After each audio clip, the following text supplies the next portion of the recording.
Good evening, ladies and gentlemen. Good evening, ladies and gentlemen, and welcome to the national finals of the Entrepreneurship World Cup. The Entrepreneurship World Cup is a global startup competition and accelerating program that take place in more than 200 countries and have 400,000 participants from all over the world. In these national finals, we will have 3 winners, and the first place winner will qualify for the international competition where he will compete with other participants from all over the world for $1 million in cash and investment opportunity prizes. This event is organized by the Global Entrepreneurship Network, the GEN, Munshaat and MISC Foundation, and it's implemented in Iraq by the Station Foundation for Entrepreneurship with the support of Ashur Bank and Safar for Travel and Agency. And now, please help me welcome Ghada Ahmed, Communication and Public Relations Office at the Station Foundation for Entrepreneurship, to give her speech.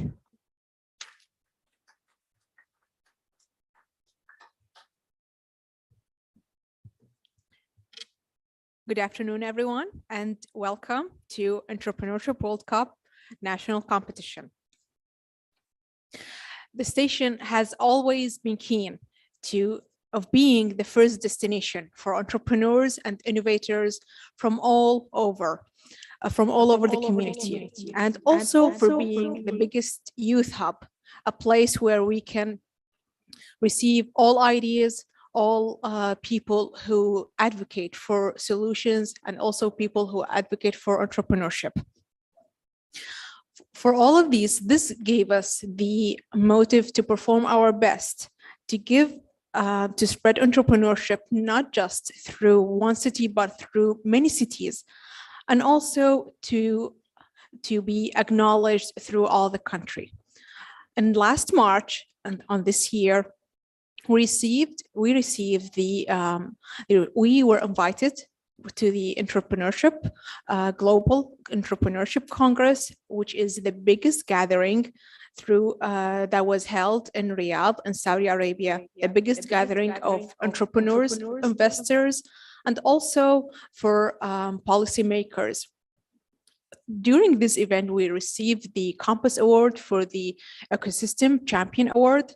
And this was a great joy for us, not just to us, but also to Iraq, as it is the first time that Iraq managed to have this, to compete within almost 180 countries and to receive this award. This was a great recognition and accomplishment to not just the station, but also to the community and to the young people. And we were very proud and also very happy to receive this award, as it was a great achievement. And also for this recognition, after this recognition, we were honored to host the EWC competition, as we're having you all right now, and to bring entrepreneurs from many cities and governorates under one umbrella, to assess them through this series of trainings, and also in order to bring the best and finest qualified to compete locally and then also globally. We're very happy to have the top 10, as you will see later on, who made it to this point after many trainings and many also qualifications. And also we believe as they are the finest with the best ideas and also the finest solutions that they can bring to make our entrepreneurship scene much better. And also this gave us aspiration to compete and also to bring it nationally. Of course, we wouldn't have accomplished this without the support of our partners who made this competition and this event happen. Those are Ashur International Bank and also Safar Agency.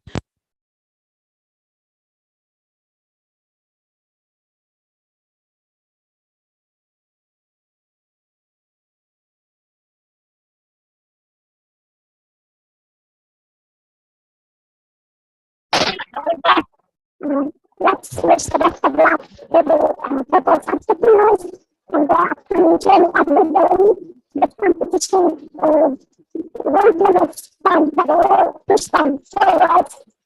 If not better than us, than the chairman of the activity. Thank you so much.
Hi, I'm Jonathan Altman, and thanks to the organizers, the judges, the investors,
at the Station Foundation for Entrepreneurship.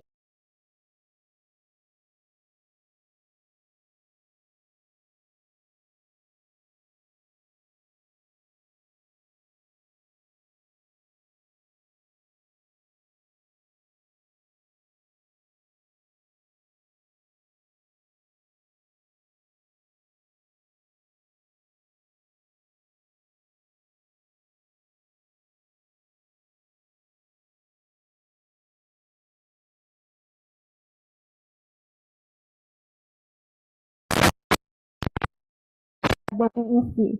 We won this award and we were contacted by the EWC to have the Iraq for the first year in this competition. Our journey started in June when startups started applying on the platform of the Entrepreneurship World Cup. After that, startups were chosen and they were given some capacity building trainings. After that, we had to choose 10 startups to represent Iraq in the national competition. The 10 hero startups who are presenting with us here today. Those startups are going to tell their stories, their work stories, and their startups stories. One of these startups will be lucky to join the Entrepreneurship World Cup, to be a part of the international competition, and to join the boot camp organized by GEN. The boot camp will start on January, and after that, the competition will be held in Riyadh in Saudi Arabia on March 2023.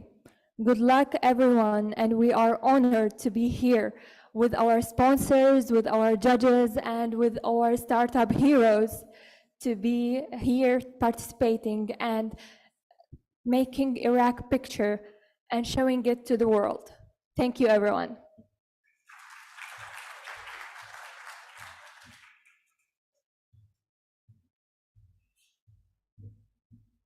Thank you, Sarah. And now let's move on to the startup pitching. Each startup will have 3 minutes to present his startup for the judges and the audience using the EWC template. But before we start with the presentation, let me introduce our judges for today's event. Mr. Ahmed Al-Tabaqchi, Iraqi economic expert, who will be joining us online today. Mrs. Rania Becker, country manager at Viamo, and Mr. Zahi Hilal, investment manager at IVP, and Ahmed K. Mohammed, who is a manager director at Vienna. Now, let's start with the first startup for today. Please help me welcome Sido.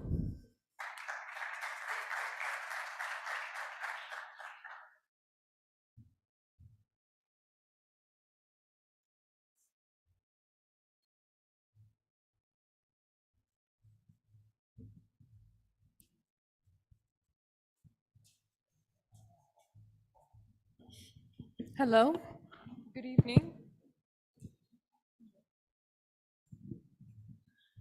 Good evening, everyone. I am Gillian. I'm the co-founder. I believe this is not moving, so could anyone help with this? All right, good. Hi, so this is Gillian. I'm the co-founder and CEO of Sado. Today I'll be representing Sado for you. Right now, I would want 2 seconds from you.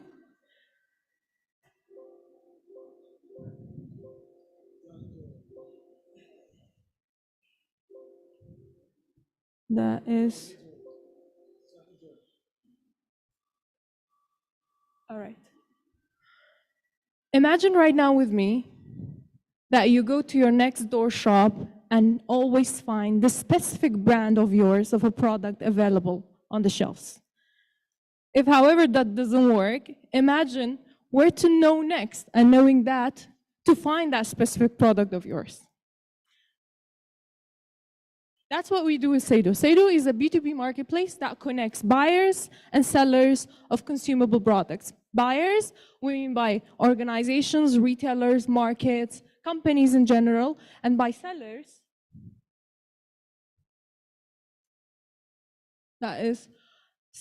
and by sellers, we mean that we are actually, all right. So I'll present without this. So by sellers, basically we mean suppliers, distributors in general, and all that. So in past of year we are being in the market, we found out that generally our buyers are suffering from similar things, and 80% are facing out of stock, so you would not find all the product available. What do you see actually in general is that they are lacking access to all the distributors. And then, on the other side, they go and tend to buy the next door wholesale in a really 3 to 15% higher prices to have the product available. And all this, they face a delivery delay as an overall. And the other side, our sellers in general are facing few points here as well. First of all, they have a really high cost of pre-sale in order to put this in the market. Second of all, they're also having a difficulty in order to actually access a bigger market. And lastly, they have logistical shortage. What do we do with Sado in general? With Sado, we provide simple solutions. Our buyers are able to access all of the distributors and prices of places and products in one place, which is the application. Second, they have real-time access to offers and promotions. Thirdly, they have a delivery time cut to 5 to 10 hours with Sado. And the other side sellers in general are facing access to the market. We are giving them access to actually more than 80% in rate for more retailers, and also decrease the cost of sales because we're supporting them with logistical support. And lastly, efficient data to actually draw decisions upon. So let me take you through how Sado works. Buyers are actually being added through our direct channels of sales, and that is basically through sales teams that we have. They are buyers. After that, they are able to actually, in one single click, being ordering the product that they need for their stores in general and have it delivered to their doorsteps. If we're talking about consumable market and how big it is, we're talking about MENA level that is worth 1 trillion. But in the meantime, that is based on the data of the Iraqi Chamber of Commerce that updated is that we have the total addressable market in Iraq available, which is cost basically 10 billion. And we're going after only 20% of that. That will be 4 million to 400 million in whole over Iraq. We charge basically 5 to 14% on the take rate on the order value, and also 5 to 15% on the market products. The team behind Sado is one co-founder that has generally aspect and product development experience, that is Mohammed. And also on top of all that, and together, we have almost plus 15 years of experience in tech development, product development, business and strategy in order to actually drive this. So far what we have done, we launched in August 2021 with only feasibility work, and we were able to actually do the test on a Viber group. In January, we actually launched our application, and that is available on Play Store and App Store. You would be able to see it. In February, we had the traction of 300 retailers and 1 supplier onboarded. Up to date, however, we have basically 350 buyers, 6 suppliers onboarded, and we have proceeded this month specifically more than 130 orders per month. That led us so far to 21K in terms of GMV. That means run rate and sales throughout the application. While we're going without any funding or any money that we have gathered, we are basically bootstrapping from our pocket. We want to reach profitability, and the reason to do so is reaching actually, the recession is hitting, so reaching actually 300 GMV, that means doubling out the amount of annual rate that we are going after. Our vision is basically being the first global online to offline search engine, and using the network that we're building to offload the first, basically, financial services throughout the application. To recap, we're Sado. I know we have faced a lot of difficulties with the technicality, but we want to empower the supply chain of FMCG, and we need your help in order to do so.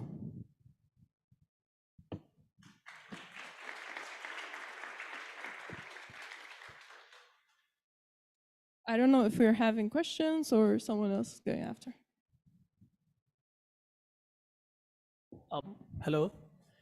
Who's competing you in this in Iraq? Do you have any competition? Yes, we do have LibLab. That is basically their model is a bit different than ours. They do work as an online, let's say, wholesale. Our model is empowering, let's say, distributors and sellers in general. What we do is we help SMEs to actually have the products, and we are also having the sellers, maybe even one seller that wants to have the access to the product anywhere else in order to be sold through the program. So we are the bridge rather than a tech-based wholesale, I would say. We do have few as well others, rather than beside LibLab, it would be that they're still not functioning yet. One is called Jumlati, and other one is basically other, let's say, marketplaces that want to go to B2B. I'm not quite sure if I got your message, but maybe it's the template. At the beginning, your message was about something B2C. No, B2B. Then we were talking B2B, and at the end, you were focusing on technology. So I guess simply, what is the problem you are trying to solve here? Yes. So basically what we're solving is we're connecting and being the bridge between buyers and sellers in order to make it more efficient. And then later on, so we're digitizing the process of that. That's one. Second of all, is basically we're creating the tools, the necessary tools to be digitalized. And we're talking about the whole FMCG supply chain. So maybe you've seen this in that's how it goes as a story. Sorry, I'm asking a lot. Maybe I can. No. What about the financing part of this? I haven't seen anything refer to the financing for your supply chain. Do you have part of the process of financing? I mean, we have supported by banks and some other. Do you have certain things in your product that enable people to utilize this fund? So do you mean like financing in terms of cash collection or how? No, actually just financing the supply chain, the different layer. If you are talking about the Yes. manufacturer and layer down, is there any financing between those people that you will support with credit offering, supply chain financing? Do you have something in plan? Yes, so basically right now we're building the platform, but yet it's not ready to actually offload financial services. And that's the beauty of it, where we're aiming to have the retail network and then be able to offload the financial services. We have talked to, let's say, a lot of even third parties in terms of how we are going to do financing and how we are actually going to offload the financing services. Yeah, that includes banks, of course, and then BNPL providers as an overall. Good evening.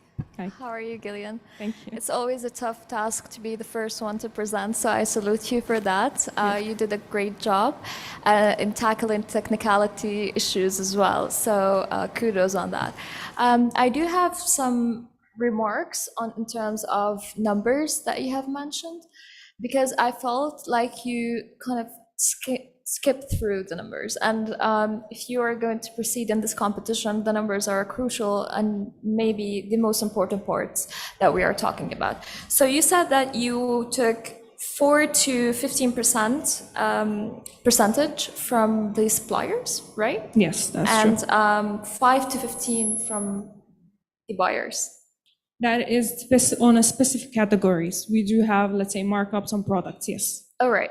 How did you calculate that? How did you come up with that number? So basically what we do is right now we don't have, let's say, a data you draw from. Okay. We depend on our data. So we have been operating for the past 6-7 months. Okay. All right. So what we did, we actually do not put these numbers based on that. So we had to average it back based on the numbers that we have. So basically, that's how our contracts are working. So it works from 4 to 15% with the buyers, with the suppliers that we have. And then we also have a specific category that we add to 5 to 15%.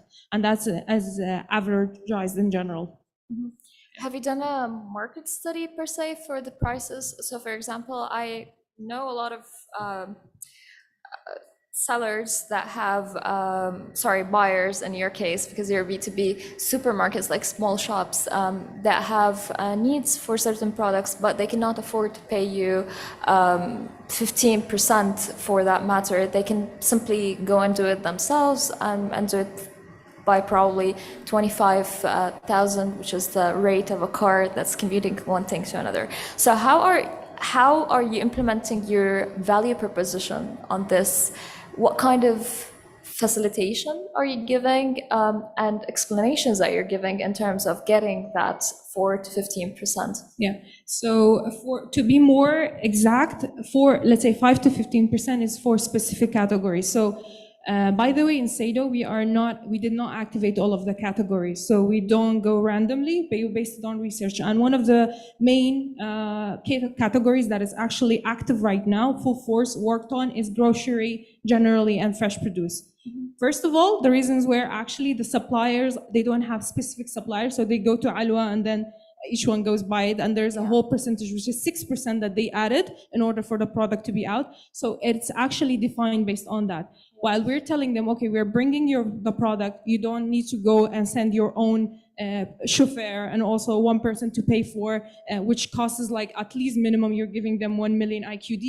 Here you go, you have SADO as a value where we can do this for you and pick up the product. And the beauty of it is that we pick based on the quality of what they want. Each one, if we're talking about serving restaurants or retailers, they want specific things to be there in a certain way, in a certain direction. And we're looking and we're aiming to fulfill these. And so far we have done so in a really proficient manner, and we're looking to actually expand upon that. And based on the market study question that you asked, we definitely did so. And that means, that's why when I mentioned it is not for all of the categories, because you cannot just increase numbers based on let's say no data to be driven on one. Yes, of course. Maybe one final question. You did not tackle the technical part or the technological part. What kind of platform are you using? Are you using AI? Are you using more of a human managed platform? How do you see that platform scale up in the future if you become more of a holder or a wholesaler rather than just a coordinator? So basically, in terms of the platform that we have right now, the languages are like, it's all built in-house. That means we have full control upon it. The languages are pretty simple. Front end is just Flutter, and then back end is just .NET. That gives us the flexibility to grow and scale really fast, and that means it's just a matter of the capacity of people we need to add to the team. That's one. The second is the way we're envisioning it. We have, let's say, strategy for product from time to time that we need to grow upon it. So what we do is, we have a certain way where we are hitting. So if we are going to hit a marketplace, there is actually a metric. And then after hitting the metric, we go to the second part where we're actually growing. So that's the beauty of how we do it in terms of SADO, where, okay, later on, that needs to be dynamic enough where we would be able to use it and utilize it for the other points and divisions that we have within SADO. Thank you very much. Awesome.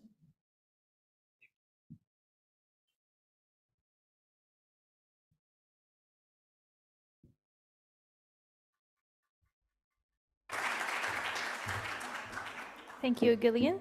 Now, please help me welcome the second startup on the stage, High Influencer.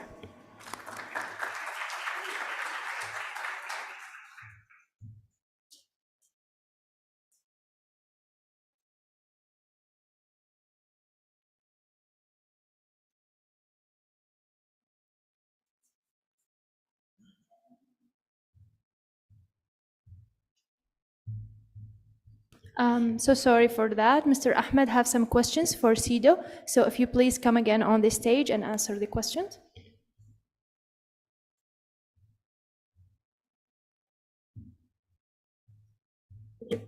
Hello again.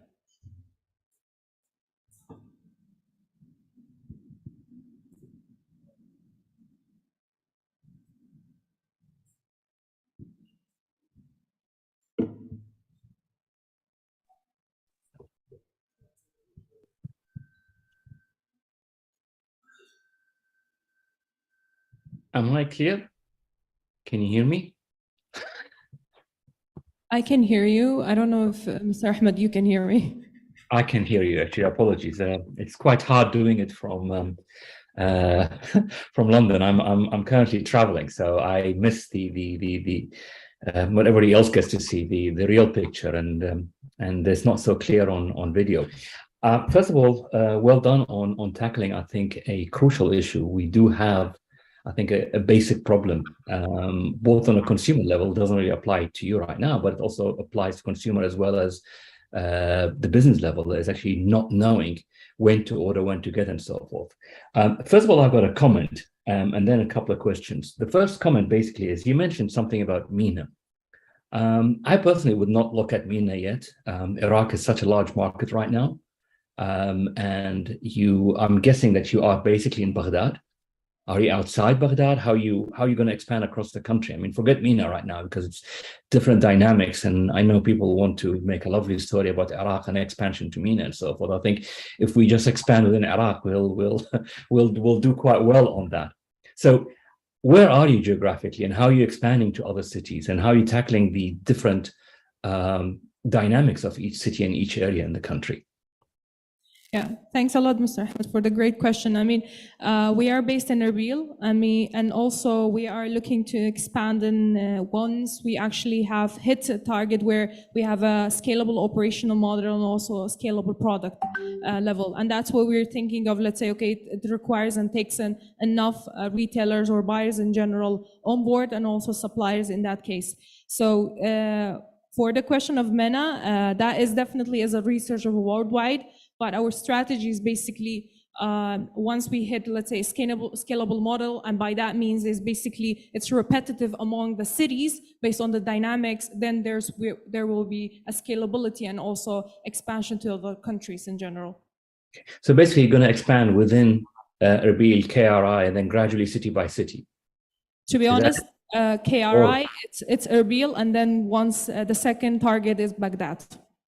So we can talk about it. And how are you going about, because, you know, every city has got its own dynamics. How are you going about sort of researching it and finding out sort of like if I mean, the idea should work, but obviously every area is quite different. So how are you going about that? Or are you just focusing right now on knowing what you know there and then seeing how it goes? So basically, exactly. The way we do is whenever we go to any city, I mean, including how we started with Erbil, we had to study the dynamics for that. And that's what we want to do as well when it comes to Baghdad. Baghdad being the second target that as Sado we're focusing on is right now we already started the studies with, okay, who are the players that is in the market when we're talking about consumable products, what is out there, what is in terms of import, what is in terms of export, how can we play a huge role in this, and then what would be the different dynamics within the city that we are already, let's say, operating right now in. So that's what we're looking for in terms of the studies and the scalability in that as well. Okay, one other question, and I'll leave it to the others if they have any. Basically, okay, you mentioned who your competitors are. Every competitor would have a different strength, and depending on who's funding them and you know the ability for them to laugh. But what makes you think unique? What makes you quite different from someone else? I mean, if somebody has, let's say, better funding, better stuff, and if they go after your market, what makes you unique, or what makes you that, you know, irreplaceable for your customers? Yeah. That's the question exactly I asked myself after 2 months of operating. What makes Sado unique and what makes it so different? I would answer that not the vision, not the team or how we're doing it and what is the business model. Anyone could do that. It's how we're going after it. First of all, in Sado, generally how it separates us is basically, we know, by the way, I would like to announce this, we know that marketplace as itself alone is not the answer. That is globally, country level, national level, regional level. It's the solutions that we are actually going after and we want to build are the irreplaceable tools and the value of Sado. And that means by being the first online, offline search engine, by being able to actually, in a bigger scale, actually offload financial services, it's what going to distinguish us on a global level, on a national level, and all competitors out there. Okay, thank you.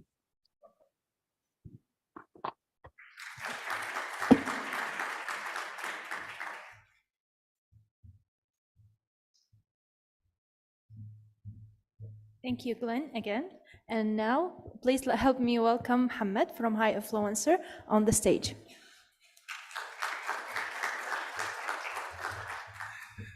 I've been waiting.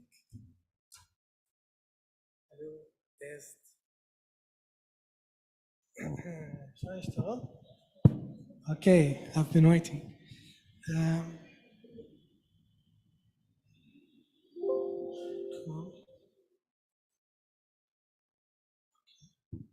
Okay, hello everyone. My name is Mohamed Baqar. I am co-founder and CEO of High Influencer. High Influencer is a marketing agency that specializes in influencer marketing. When a company tries to collaborate with influencers, they tend to face many problems. The first is finding the influencer. Second is they don't know how to choose the right influencer for their brand. And third, they don't get a response from influencer. Finally, they tend to lose a lot of time during this process. When we speak about the market size of influencer industry, the market size will hit $16 billion by the end of this year, with a 38% growth rate. The solution that we provide is a service, all-in-one service that contains writing the campaign strategy to our customers, choosing the right influencers, and following up and coordinate with them from A to Z. Finally, we'll generate a detailed report that explains the campaign results. Our revenue model is a commission-based model where we take a commission based on each campaign that we'll do. And also, I would like to say that we are working on a new revenue model, which we launched with a new service, which is a digital platform that enables companies to reach and discover and collaborate with influencers by a single click. As you see in this screenshot, you'll be able to discover influencers and simply add them to a campaign. So far, today we have a big influencers database that continues more than 500 Iraqi influencers with the ability to reach 150 million people. Of course, we are happy to collaborate and work with customers from a variety of industries, as you see in this slide. And so far, we've been 2 years, working 2 years in the market, and we started just 2 persons, and now we are 6. We just started by $200 as a capital, and now we have a total revenue for $54,000. What we want next is to complete our company registration and to launch our new service, which is affiliation program with influencers. And of course, we want to launch the platform and to expand working with MENA influencers. We want $100,000 to implement the next year strategy as planned before. This is the core team, me and my partner, Mohammed Qasim. Manna is the coordinator and Zahra, the graphic designer. Let's influence the universe, guys. Thank you.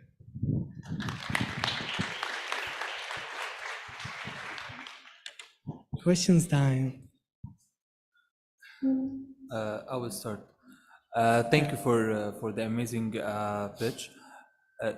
So who is the paying customer for you? Is it the influencer who is giving you a share of their profits or their contracts with those clients that you have showed on the screen? Or the clients themselves, they are paying you a contract to build for them, for example, an affiliate program, or to introduce them to 10 or 15 influencers who will do campaigns for them? Okay, well, basically both of them, where we give advertisement opportunities to influencers. And the second approach, influencers have work to do and they want us to handle all this stuff. Okay? All right, so out of the $25,000 in sales, which mechanism 90% we bring work to influencers, and 10% they bring work to us. All right. Yes. Amazing. Thank you. Yeah.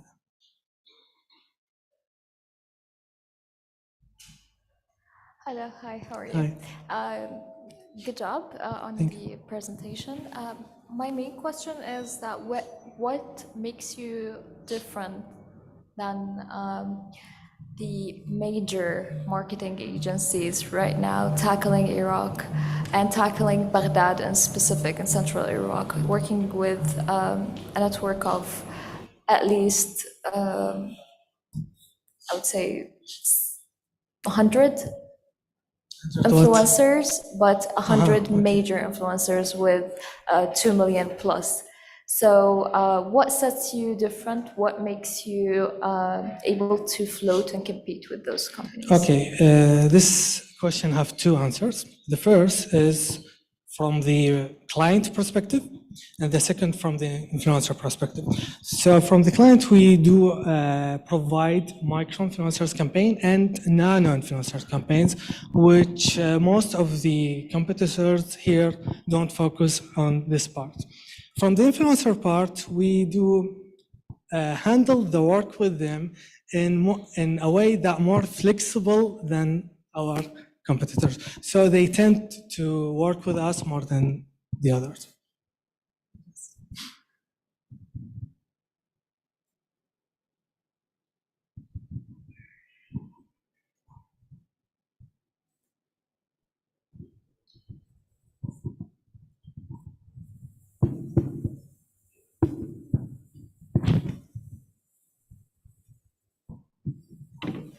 I would like to ask Mr. Ahmed if he have any questions.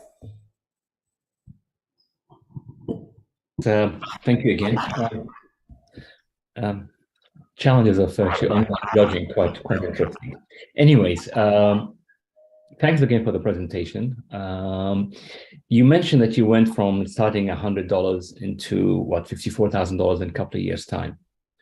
Without funding, how far do you think it can go? And secondly, is that 54,000 revenue, is that a running rate or is that repeatable? I mean, how much of your business is repeat? I have to admit, I don't fully understand the the influencer model, so I'll learn from Rani on that. But how much of your revenues are repeatable, and how much of them is one-off? Okay, so the first question, how can we work more without or depend on the current situation without funding? As I mentioned in the milestone, the strategy that we want to implement needs $100,000. So it will be, we can implement 50% of it, let's say. So that's the answer of the first question. About the second question, how much customers, how much of the revenue is repeated from the same customers? I would like to say it's about 15 to 20% is repeatable. And that's because we focus to do a long-term strategies and collaboration with our customers. And so what companies, after they are happy with your choices or what you provide them, they don't come back again, or you get to get new ones, or how? They don't what? I mean, companies, when you identify the right influencers for them to work with and to market and so forth, after that, they don't come back to you, they don't need you anymore once they found the right people, and then they can go on their own, or do you work with them still, or so you continuously finding new companies? No, they come back, and the percent of this is 15 to 20% from the companies that we've collaborated with come back to us. And the other, they don't make influencers marketing. Oh, okay. Yes. Okay, thank you. Welcome. Thank you, guys. Thank you.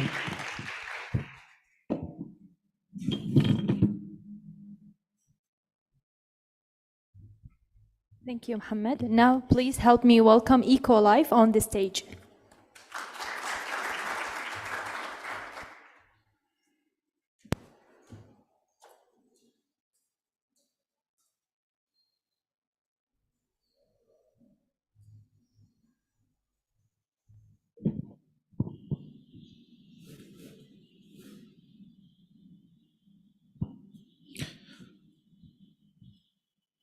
Hi, everyone. My name is Abdurrahman Karim, the co-founder and the CEO of EcoLife.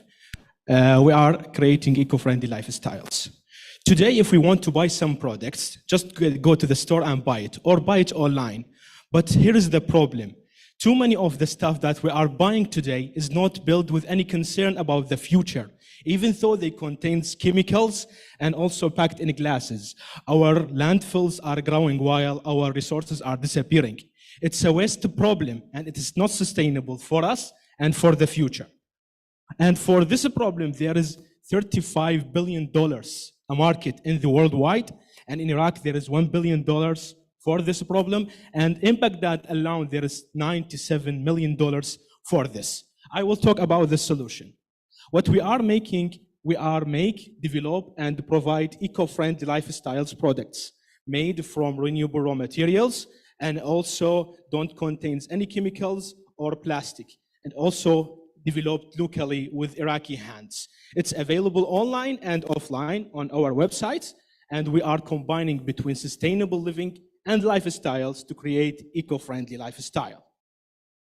We have two groups of the products. We have self-care products, it's organic without any chemicals, and we have plastic alternatives, which is a product as alternatives for the plastic, shopping bags, and reusable straws made from ahwar reeds. It is locally made.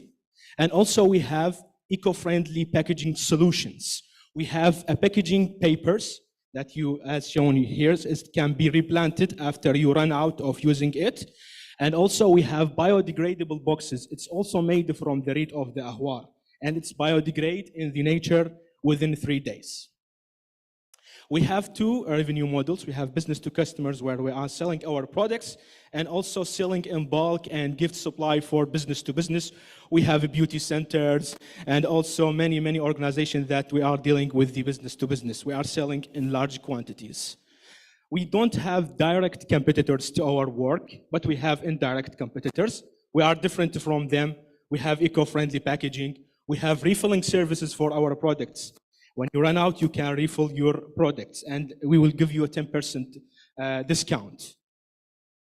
Our traction showed that we hit $60,000 in sales in the last 6 months, and also more than 4 physical point of sales inside Baghdad, and 20 to 30% growth rate from month to month, and also 6 partnership, including the latest one is Microsoft, where we will work in the next year on some project together. Our records show that we will hit our first $1 million in 2024, and also in the next year we will work with our partner Microsoft to a green technology product that focusing on the artificial intelligence to solve the problem of climate change and air quality, and also energy and water saving systems. We are asking for $200,000 for 80% of equity. It will be divided on marketing, team, products, and technology. I am Abdurrahman Karim, the co-founder, and Mariam also is my co-founder, and the rest of the team. Finally, we are here not because we thought we could make change. We are the passion, we are the hope, and the change. Thank you.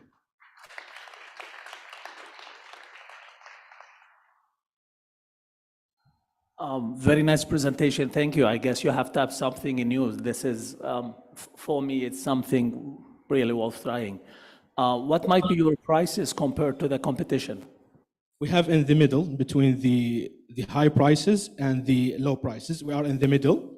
But we are very happy that our users are now changing from the brands that are already using to our brands, because we gave that a products will give you a fast result with a durability without any side effects. So our prices fall between the upper prices and the lower prices, and it's available for every person.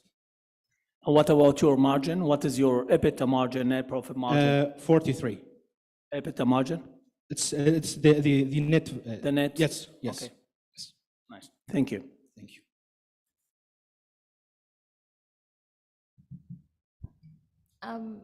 Hi, how are you?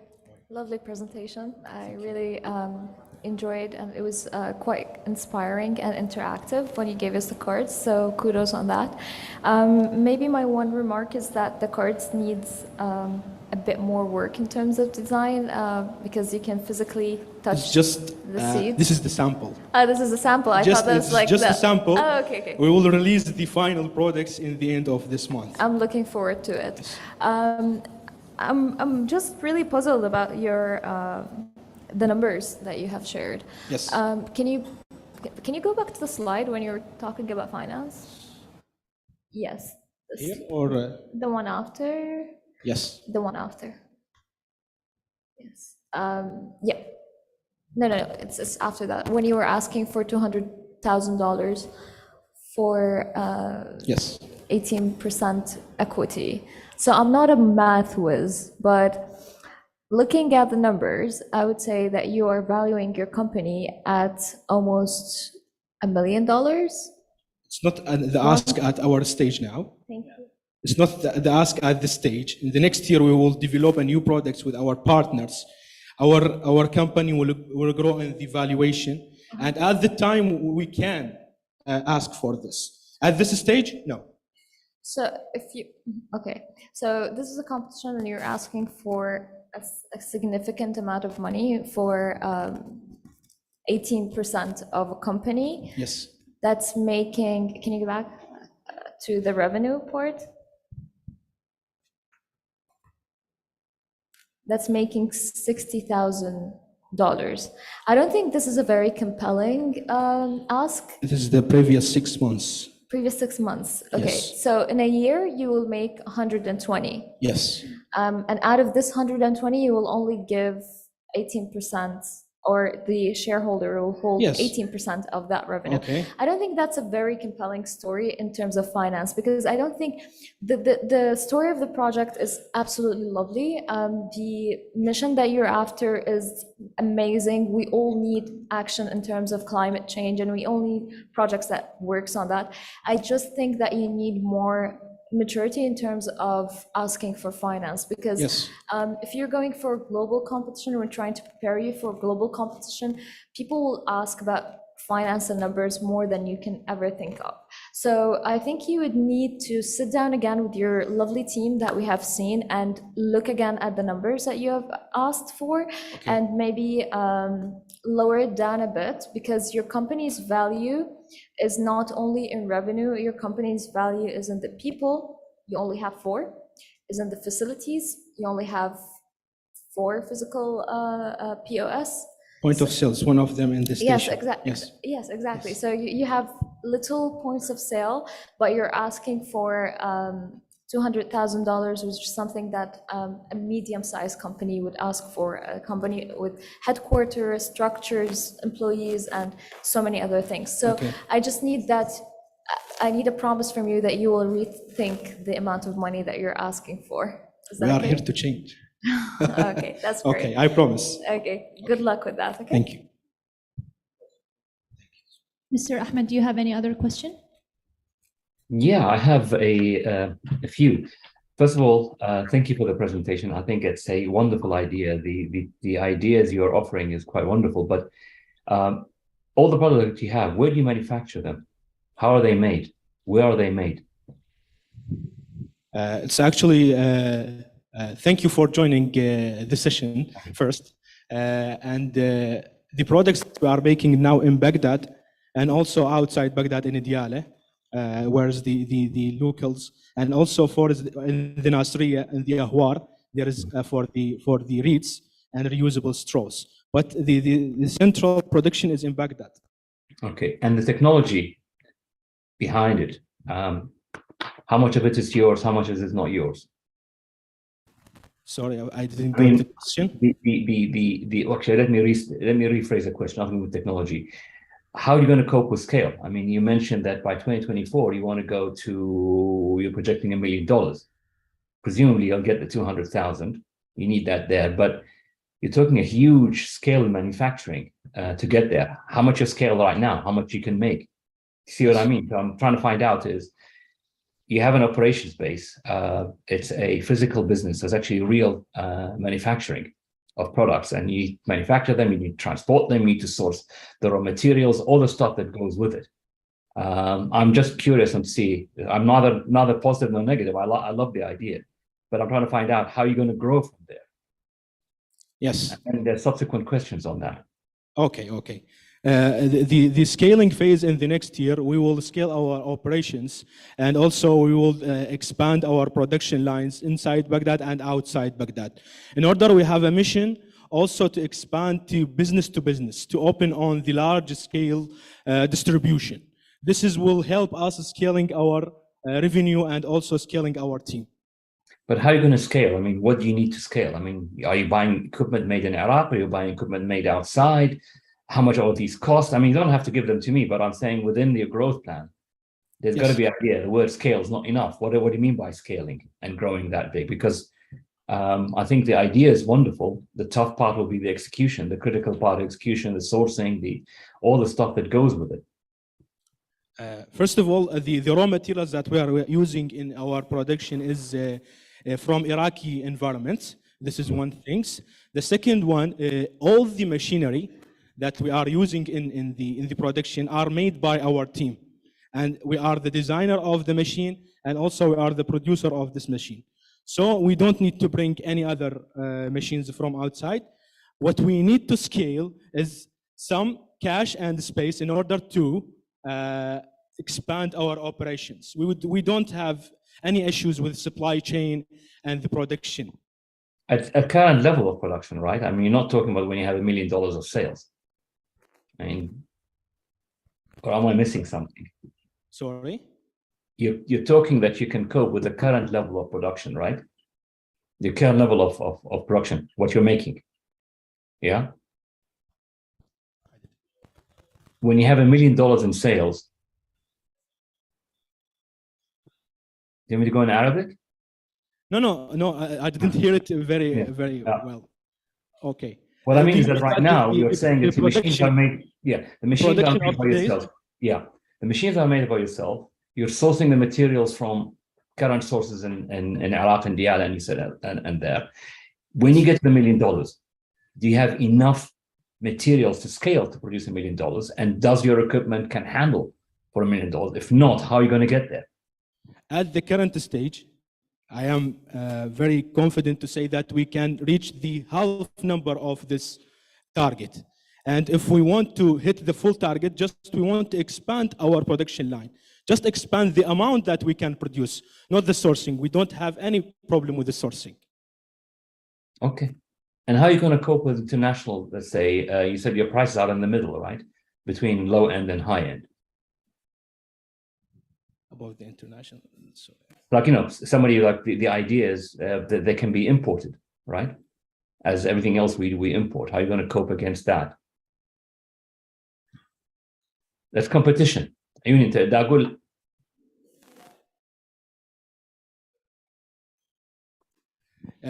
the local competitors or on the global scale? The international competitors. If people begin to import what you have internationally. It's actually, we are now working on Iraq to scale on the entire Iraq. We don't have the direct competitors right now in Iraq, but we are different from other competitors and any other companies that we are the developer and the maker of these products, and we know the secrets of them and how we can make it. So it can't be copied by other competitors. Okay, thank you. Thank you.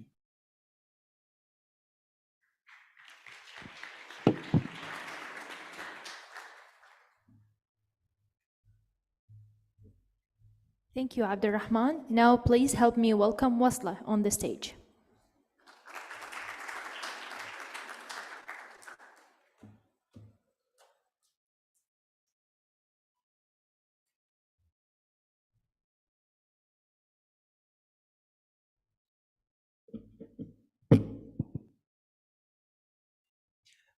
Aya, the university student at University of Mosul. I am facing a lot of problems when it comes to university transportation for several reasons. The first one is there is no public transportation in the city. And the second one is I can't able to use taxi because the personal lack of safety.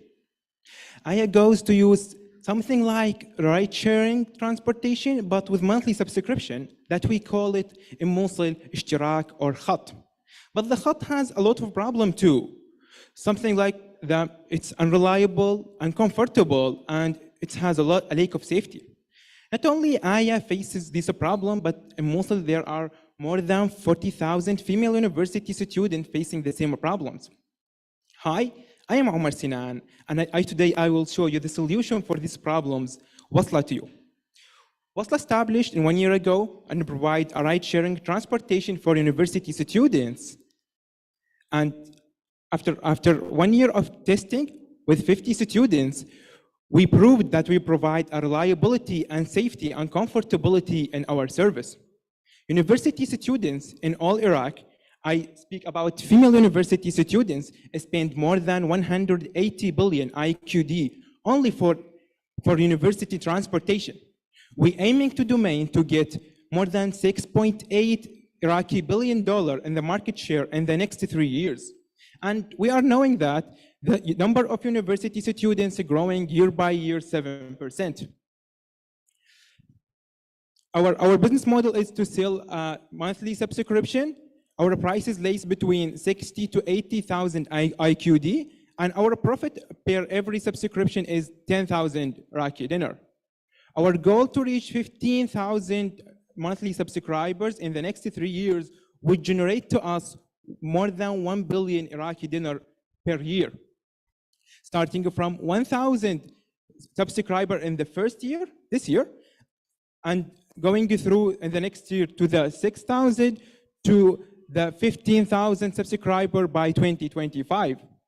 This is forecasting for this year, and this forecasting show us two main things.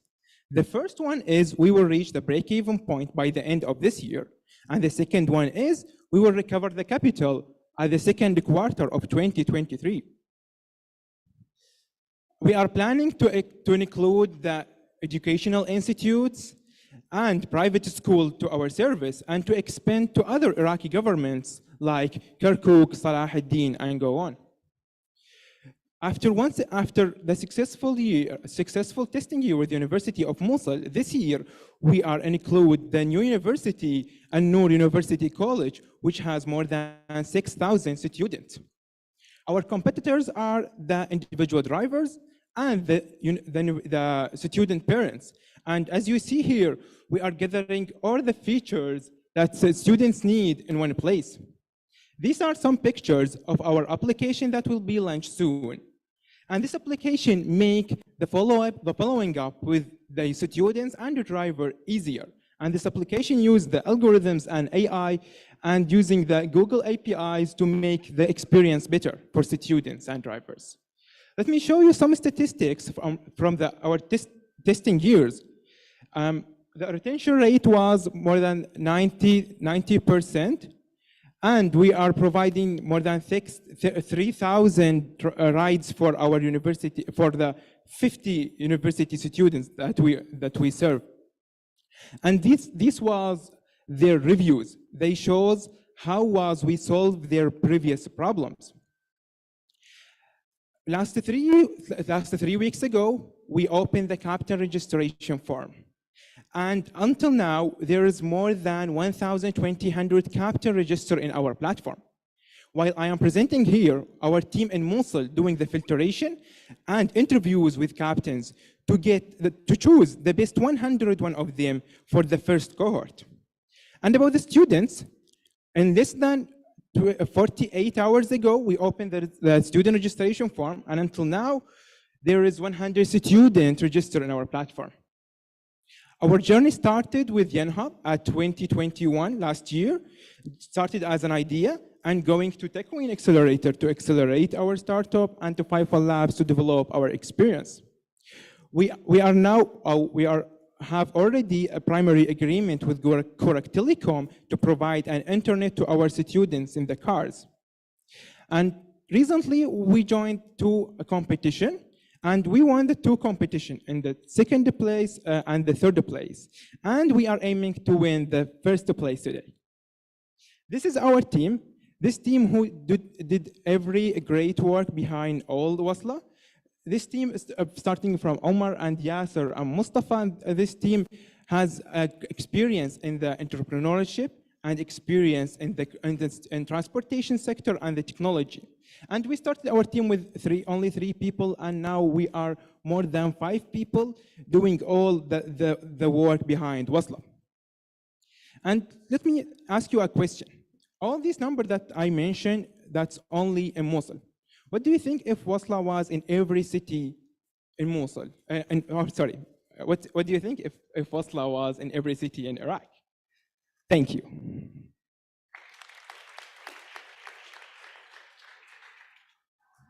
Well, thanks for the presentation. Actually, I have a question popped up directly when you mentioned the competition. Okay. Why don't you see Kareem as a direct competition to you when you mentioned the competition? I mismentioned that these competitions are in Mosul because I was speaking on in the Mosul only. And if we want to speak about all Iraq, Kareem working on the taxi transportation, and the taxi transportation is different. Let me answer in Arabic. Okay. خلينا نحكي انه قطاع التاكسي يختلف عن قطاع الاشتراكات، لانه موضوع الاشتراكات انت راح يبقى معك سائق واحد ثابت معك على طول الشهر. اذا نحكي على سلوكيات او خلينا نحكي على اطباع خلينا نقول السكان عندنا بمدينه الموصل، بحكم تجربتنا معاهم هم ما يقبلون انه يوميا يجيهم سائق مختلف، لان هذا راح خلينا نقول يسبب لهم شويه مشاكل مع ممكن نحكي مثلا مع الجيران او شيء، انه ليش يوميا سائق مختلف جاي على البيت ويوصل. يعني خلينا نقول الثقافه عندنا تمنع انه موضوع انه الطلاب يتنقلون بالتاكسي، واكثر انه لازم يكون سائق واحد ثابت معك على طول الشهر، وبنفس الوقت يكون اوفر لانه 4 طلاب يتشاركون بتكلفه النقل.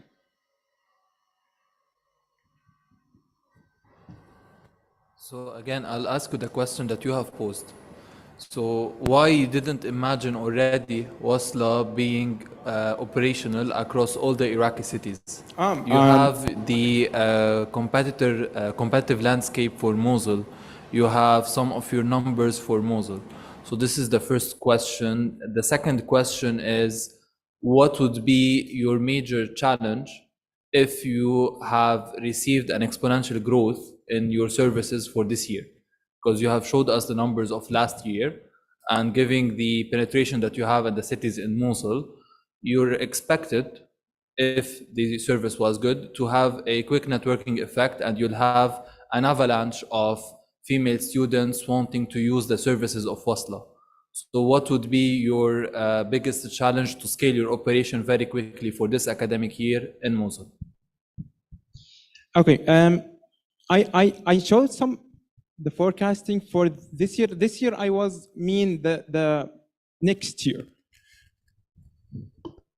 Okay, the first question, if you speak about why we don't imagine Wasla in every city in Iraq, we already planning to go to other Iraq governments, but we should start in Mosul and cover the most of the Mosul market and going directly to other Iraqi governments, because all female university in Iraq facing the same problems, and all of them need the solution. But can you repeat the second question, please? Yeah, with the size of the universities in Mosul, each university, one university may have like 80,000 students, another university have 40,000, so you have a huge population. If your service have proven to be very effective for the female students that you are targeting, you expect to have a huge increase in the number of female students wanting to use the services of Wasla.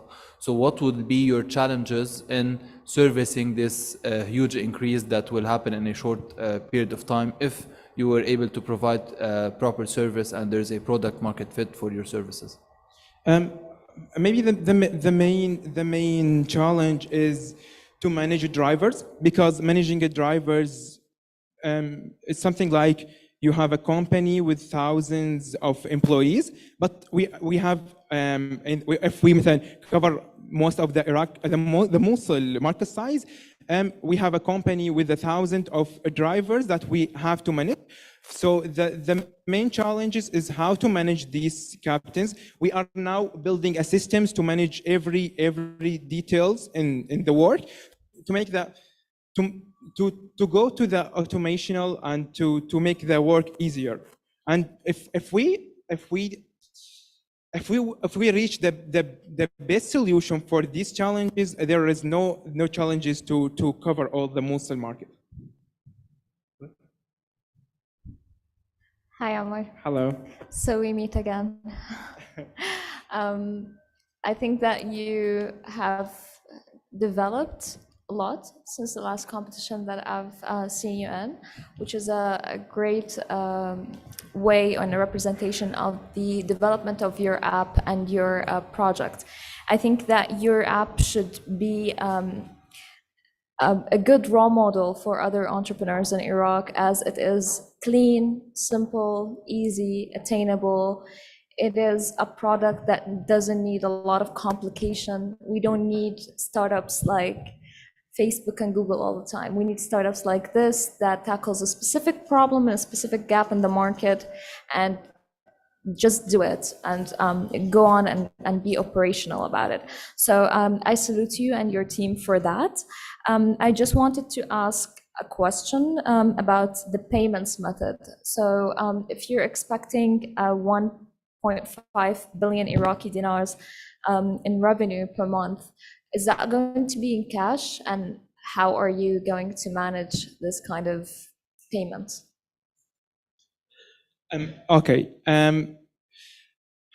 اوكي زين. النظام اللي احنا نشتغل به حاليا بتجميع خلينا نحكي الايرادات، انه السكابات انهم يجونا احنا على مكتبنا يسلمونا بدايه الشهر المبالغ اللي جمعوها من الطلاب، ونهايه الشهر نسلمهم، او الشهر اللي بعده راح نسلمهم الاجور الخاصه بهم. حاليا هسه احنا عم نمشي خلينا نحكي على انه راح نبدي بدايه تواصل مع زين كاش حتى ندير هذا الموضوع كله بشكل الكتروني وبشكل اوتوماتيكي، لانه موضوع انه السائق يجي من مكان لمكان هذا صعب عليه، واحنا هدفنا انه دائما نسهل العمليه عليهم. فالنظام اللي خلينا نقول بالمستقبل او حاليا هاي السنه راح يكون كل العمليات التحويل المالي راح يتم عبر زين كاش او اي منصه تحويل الكتروني اخرى مناسبه للمستخدمين اللي عندنا ومناسبه لنا. شكرا. Mr. Ahmed, the floor is yours. The floor or the screen? I think the screen is mine right now. Okay. أول شيء عافية عليك، بارك الله فيكم. Well done. I like the idea. I think you've hit a nerve. Basically, I think the dynamics you're talking about are certainly very important, and they need addressing. I'm fine with that. I think you can't dismiss the competition with the likes of Careem, because you really basically are a Careem, but with subscription. So you're almost like a Spotify versus iTunes kind of thing. But the challenges that you have are the same as all of them have. I mean, it's not a question of you're addressing a market. There are many competitors to Careem, many companies that can make the same product and so forth. What makes a difference is not the product so much as a control and the, how you control the drivers with 3 people. I mean, how do you make sure you quality control? How do you make sure that the drivers are safe? All the stuff that Careem, Uber, in Baghdad and elsewhere and outside Iraq deal with. How are you going to go about that? I mean, Mosul, so forth, but if you can clarify that. Sorry, but can you repeat your question, please? Okay, let me repeat. Or do you want me to go in Arabic? I can do in Arabic if you need. اوكي زين. القصد اقول لك انت كريم بس ويا سبسكريبشن، يعني ادفع لك شهريا اني نفس السائق يوصلني، يوصل جماعتي، يوصل بناتي، خواتي، نفسه. اوكي زين. المشكله عندك انت وين؟ انت نفس مشاكل كريم عندك اياها، اللي هي شلون تسيطر على السواق، شلون تعرف ان السواق يقومون بواجباتهم، شلون تعرف ما يغلطون، شلون تعرف كل الاشياء اللي هي اصعب شيء. يعني اللي يفرق كريم عن غيره انه الكنترول مال الدرايفرز، التشيكس الى اخره، كل هالشيء هذا. how you going to go about؟ عندك انت يعني كميات قليله من يسموهم من الناس، عندك زباين، اذا عندك آلاف الزباين شلون راح تسويها انت؟ اكيد هي الفكره انه هو موضوع انه كيفيه اداره السواق وكيفيه اداره الخدمه اللي هم يقدموها للطلاب. هو هذا التحدي اللي انا ذكرته انه هو التحدي الاساسي اللي احنا نواجهه دائما. بس هذا التحدي هو خلينا نحكي احنا خلينا حاليا كرايتيريا على اساسها نحن نقيم السواق، ونحن دائما نبلغ الطلاب انه لازم هم دائما يبلغونا بانه ايش يصير معاهم، التقييم اللي يصير معاهم، حتى يعني احنا دائما خلينا نقول نكون مواكبين مع السواق اول باول.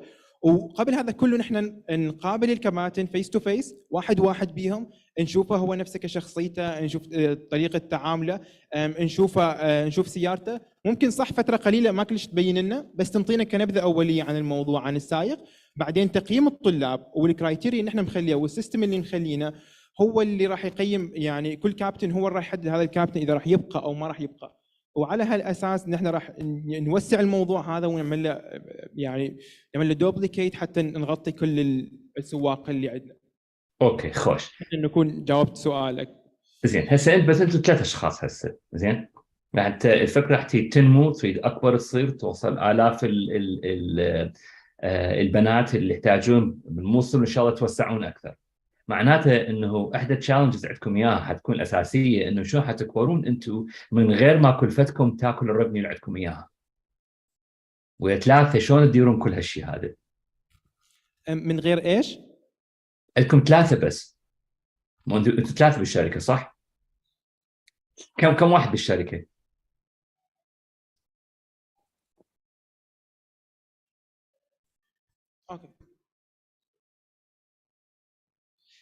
اوكي، هو بالاصح نحن اغلب التكاليف اللي عندنا هي تكاليف ثابته، فاحنا اذا زاد عندنا النمو بصوره عامه التكاليف ما راح تزيد كثير. يعني اغلب التكاليف اللي راح تزيد هي شويه تكاليف خاصه يعني بالاداره الخاصه بالسواق، وتكاليف اضافيه للسيستم البرمجي اللي عندنا والتسويق. بس يعني كل ما زاد خلينا نقول كل ما زاد الحجم السوق اللي احنا مسيطرين عليه، حجم التكاليف ما يزيد بنفس النسبه. يعني اذا احنا مثلا ضاعفنا مبيعاتنا في 3 ما راح تزيد تكاليفنا في 3، فهذا بالعكس راح ينطينا ايرادات اكثر تكفينا انه نتوسع بشكل اسرع. زين شو راح تزداد؟ شو ما تزداد يعني قصدك؟ هي راح تزداد، بس راح تزداد بشكل اقل. انا يعني قصدي عفوا اسمح لي، انت عندك هسه انتم 3 اشخاص بالشركه، زين؟ عفوا انتم كم واحد بالشركه؟ نحن 8. 8 اوكي 8 هذول يكفون الشيء اللي يسووه؟ يكفون على الوقت الحالي، بس اكيد بعد التوسع راح يزيدون. زين هذا راح يزداد ورا فتره، لانه انت كل ما تكبر كل ما تحتاج لك اشياء اللي اوبريشنالي صعبه. اكيد هل هاي راح تاكل من الريفنيو مالتكم؟ هل نموه يطغي لو لا؟ عفوا هو اخر شغله قال انه هل هو مجدي؟ انا قصدي لا هو هي المره الجايه ما راح اسوي هالشيء هذا من بعيد. عفوا انا بس مكان يمكن على الستيج السماعات ما كنت توصل لي الصوت ولا يهمك، ولا انا بدي اسمع زين. بس انا قصدي انه انت حاليا عندك فيكس كوست، الفيكس كوست نوعا ما مسيطرين عليها انتم، زين. تشالنج اللي قابلت كل الشركات اللي مثل كريم وغيرها انه الفيكس كوست تاكل الريفينيوز ورا فتره. الموديل ما ثبت له نجاح على فتره طويله من ناحيه البروفيتابيلتي. فانت ناظر بها الشيء هذا، مفكرين بها، حاطيها بحسابكم، لانه هاي الاشياء اللي هي اللي تنجح البزنس او تفشله. لان الفكره حلوه، احنا نضبط، احنا نسوي، احنا نشيك، كل واحد يحكيها. الحقيقه تجي وين؟ تجي بالباك اوفيس. صحيح. ولهذا نحن نهدف دائما انه نخلي كل شيء يدار بشكل برمجي، حتى دائما انه خلينا نقول نقلل من اول شيء نزيد من الجوده، ثاني شيء نقلل من التكاليف اللي نحتاجها بالتكاليف الثابته. أوكي. فهذا الشيء راح يخلي انه الريفينيو يكفي التكاليف اللي عندنا ويبقى ببروفيت. اوكي شكرا. شكرا.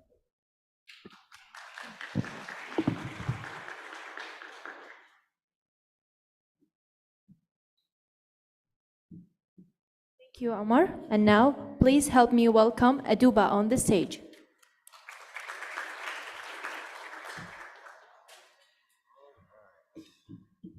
Okay.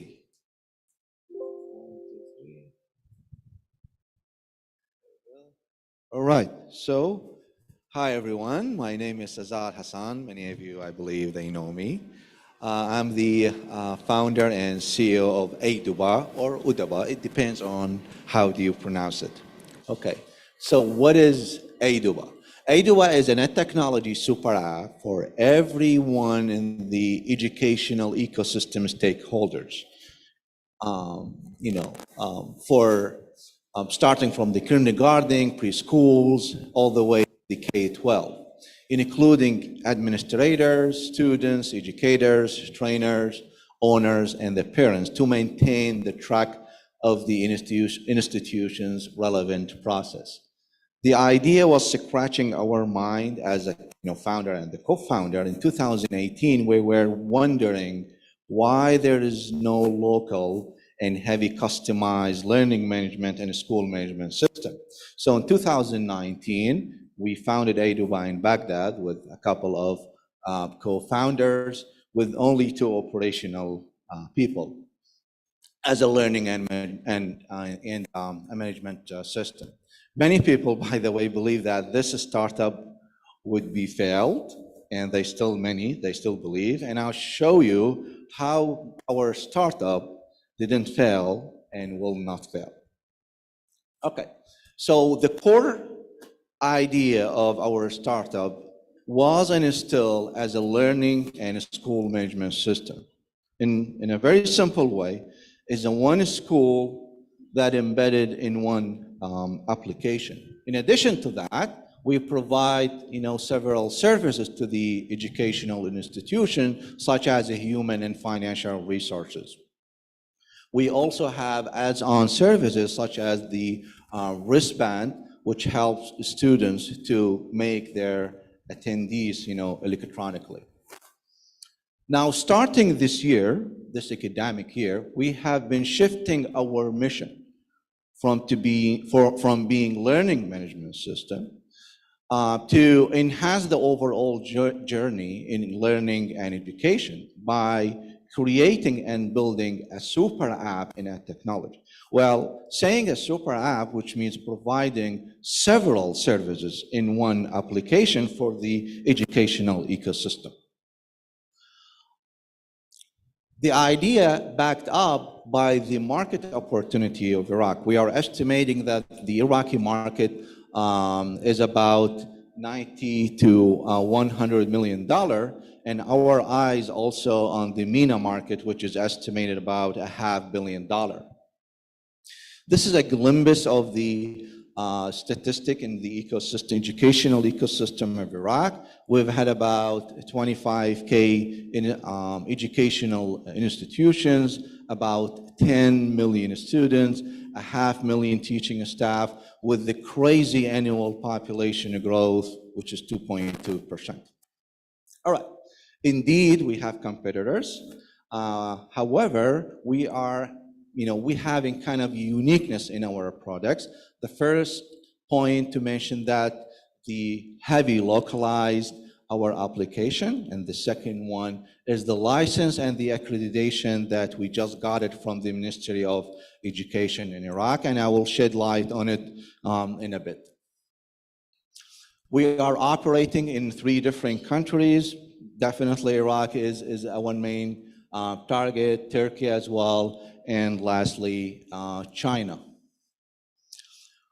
Our numbers talk about themselves. The overall growth since 2019 in terms of the number of the educational institution is about 210%. In terms of the active users, about 709%. And in terms of the revenue is about 750%. I would like also to emphasize that these numbers have been achieved by just 3 people. That's it. All right.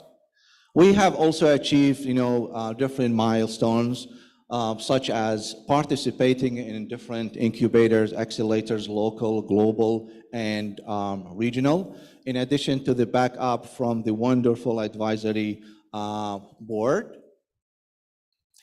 And also the last milestone, which is we believe is so huge, is getting the accreditation by the Ministry of Education. This will give us access, a tremendous access to up to the 27,000 educational institution in Iraq, and safeguard our application from the blocking, okay, from operating in Iraq.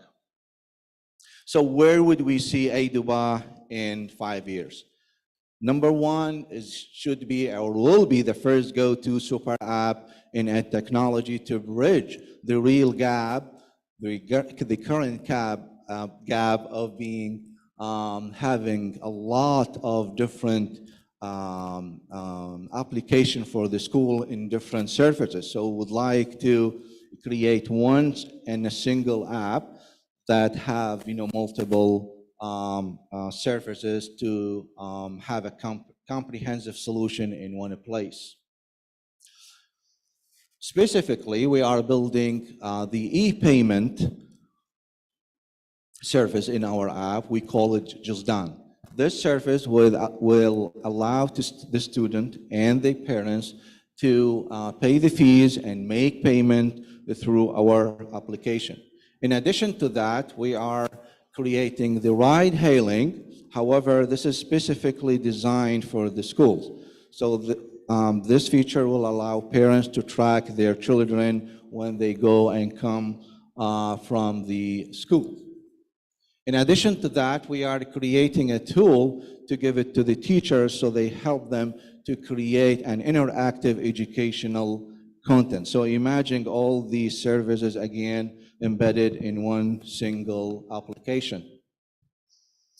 So this is our plan in terms of the expansion for this year and the second year. We are focusing on Iraq and Turkey. The following 2 years, Jordan, Egypt, and from Egypt definitely all the way to MENA.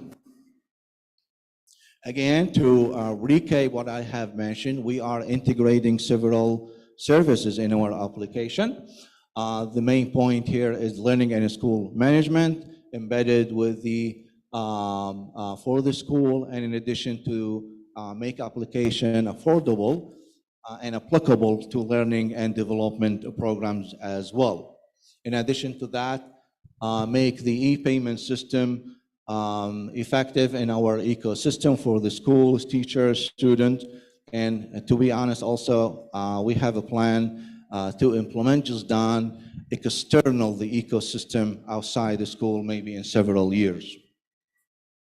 And lastly, definitely Mishwarak to be ride hailing that's specifically designed for the educational ecosystem. Thank you so much.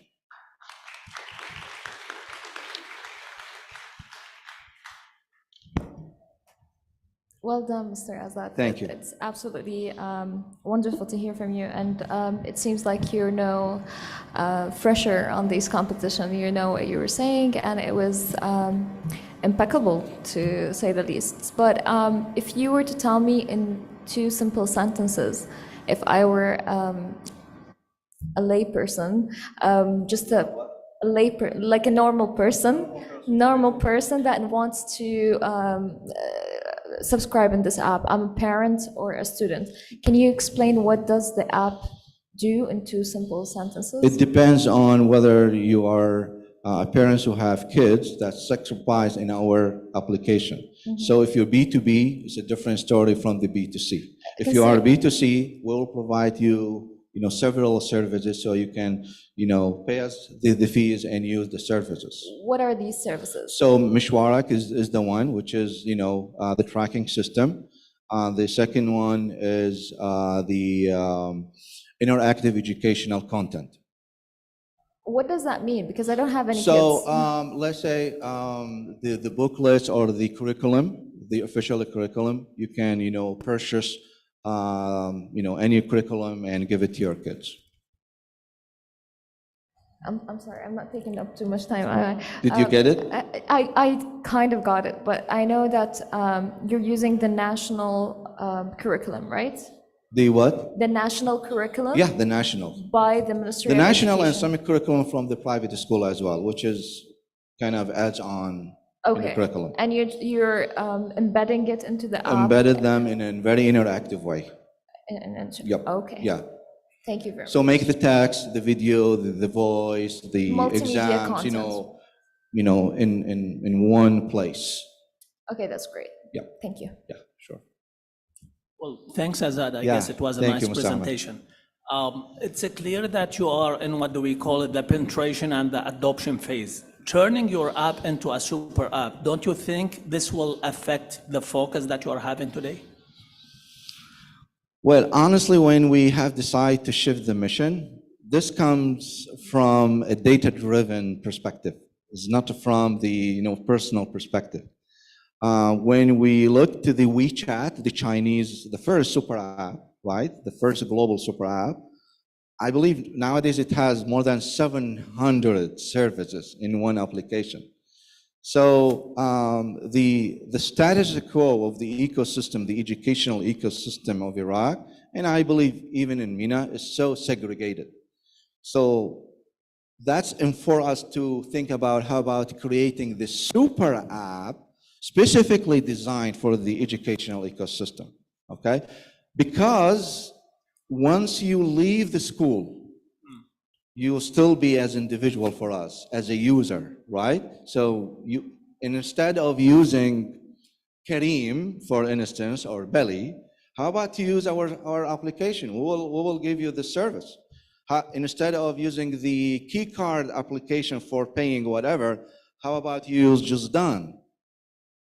So instead of jumping into several applications, use one application in a very friendly way.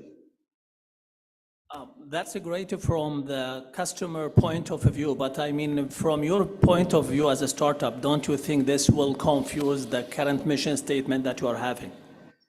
Our mission? Yeah. No, because again, we have shifted the mission a bit. We'd like to make a balance, honestly, between the business model of B2B and B2C. B2B in Iraq is so risky, specifically with the schools, so risky. Yep. You're welcome. Mr. Ahmed, do you have any question? Sure. I hope I can understand Mr. Ahmed because the sound system is so crazy here. Mr. Ahmed? About that. Well, thank you very much for the presentation. Sure. A very, bullish expectations on your side. But let me sort of come in and be somewhat quite critical, I think, in a way. I think the concept, and more of a comment, and then sort of you can see where my questions will follow from. The concept of a super app is a wonderful one. I think it's the one that investors seem to be very keen to hear. People who would fund the app, stuff, they love to hear the words hypergrow, they love to hear the word, super app and so forth. I'm personally quite skeptical of anybody becoming a super app because I think the crucial issue is not the question of super app. Yeah, the concept is wonderful, but the question is how good are individual apps within? So you're talking about, you're like one part of it, you're procuring. Am I right? I mean, again, forgive me, there's some things I don't fully understand and I don't want to sound too stupid, but I have to ask them. So some things that you're saying basically are like you'd what, get the curriculum for the parents and the child? Am I right? You're right. You're right. How do you access it? Is it like to get them a physical copy delivered to their home? Just download the application, you create an account, pay us our money, and that's it. Yeah. A simple way. Okay, I pay you all that.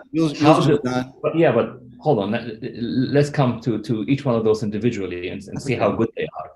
So I subscribe to you. I want to pay your service. You grow and you do really well. Okay, that's number one. And I want to get the latest book on physics for 6 years high school. How are you going to get it for me? Is it online version you're going to give it to me, or are you going to deliver it to my home? Where do you get it from? How is your supply? Or am I missing something? Or you just give the curriculum? Get the question.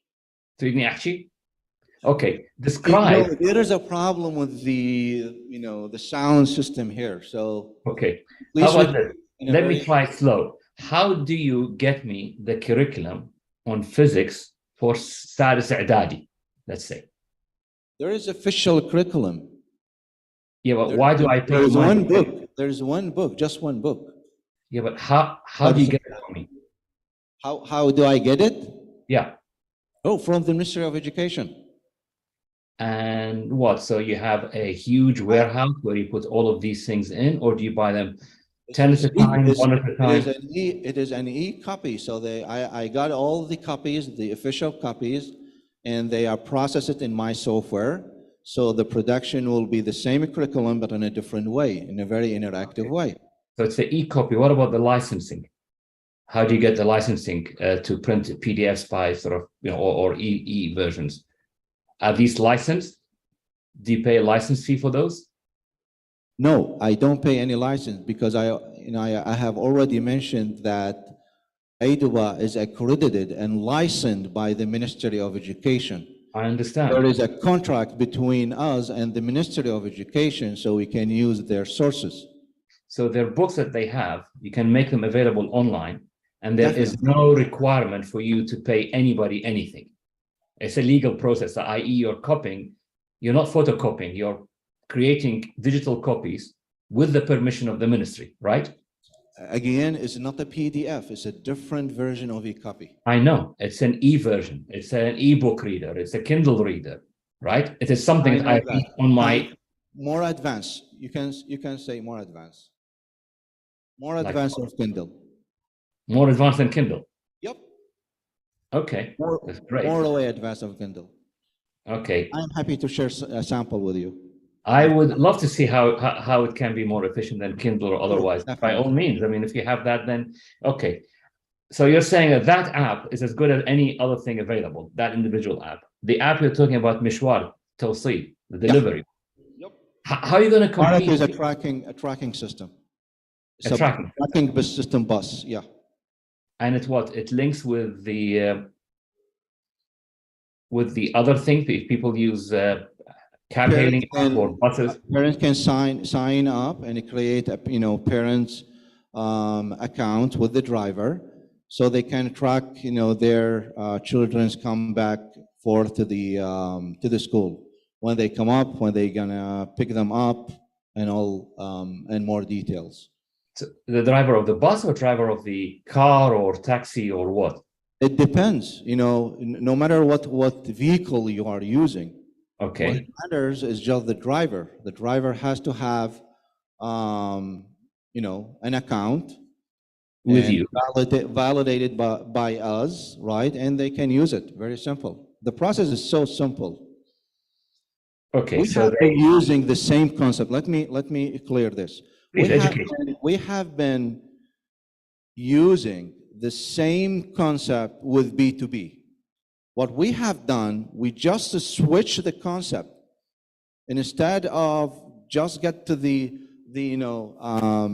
stuck with the B2B, we provide the same service to the B2C, because the parents for all the 3 years that we have operating in Iraq have been calling us and say, how about you open this feature to us so we can use it without the school, without the controlling of the schools. Yeah, I understand. This is very fantastic. You're going B2C and really great. But what I'm saying, what I'm trying to understand, get my head around it, is if I'm a parent right now, you're a parent, and I have an agreement, let's say, with Wasla to deliver my kids to school, my daughter to school, to university, back and forth. Okay, we're clear on that. So he has a driver. That driver needs to register with you, so you can track him. Am I right? I'm not cashing the driver. I'm just cashing, getting the fees from the parents. I understand, but the driver has to register with you, so you can track him for me as a parent. Yes, that's right. And as a parent, I'll find that attractive more than... They can track, yes. And that's far more attractive than tracking him from the app that I already used. So if I used Wasla to deliver my kid, I already know where they are by checking Wasla. But with you, what you're saying, putting it in a super app, it's more attractive. Yes. Right? Because again, the acquisition of the end user, probably know that, is not easy in Iraq. Since I have already acquired the end user, okay, and the same user needs more services, so here you go. I'm giving you the service that you need. What I'm trying, in a diligent way. I understand that, but I'm trying to say to you, where I am personally skeptical, and not on you, but in the concept in general, is how good are these individual apps? To say I'm a super app, every one of my apps has to be compelling on its own right. So Jusdan has to be as good as anybody else's, right? Definitely. The same kind of services, the same kind of reach. Well, My question to you is, how is each one of them compares to the competitors? Good If question. each of them is good or almost as good, then you have one amazing super app. But if not, we are relying on two things. Number one, understanding the mindset of our customer and their needs in a very sustainable way. This is number one. Number two, the user experience. If you see our apps, it's a very easy to use. It's not complicated. And instead of going through 10 steps, in our app, you may use just 5 steps or 4 steps. The thing that we are building is a really, really different approach, because we have approach and a policy we call, it's kind of a touching baby. We meet our customers on a weekly basis. We hear from them, we meet them, we interview them. So we are designing something in-house. It's not something that I buy it from whatever India or other country and bring it here Iraq and implement it. It's something from scratch, literally from scratch, which costs a lot of money and time. I know that, but it's worth it. It's worth it because it works. And the people say, yes, please, this is what we need. okay. Thank you. You're welcome.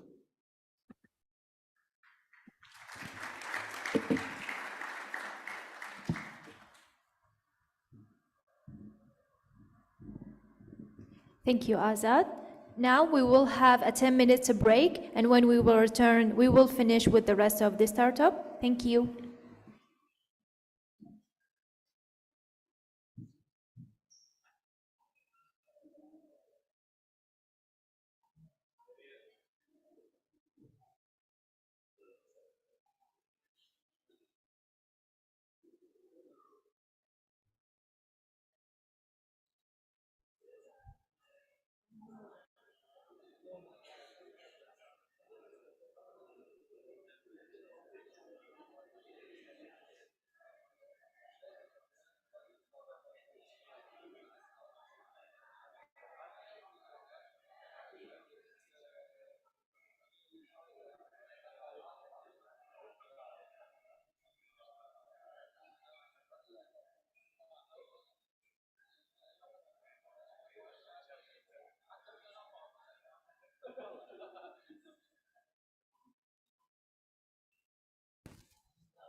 Hi, everyone.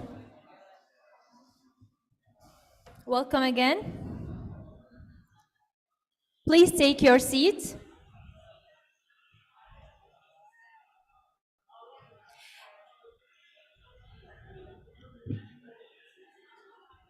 Please take your seat.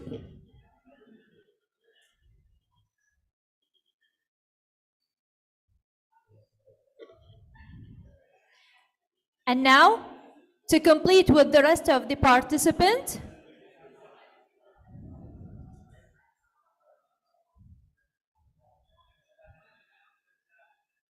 please help me welcome on the stage Hauser.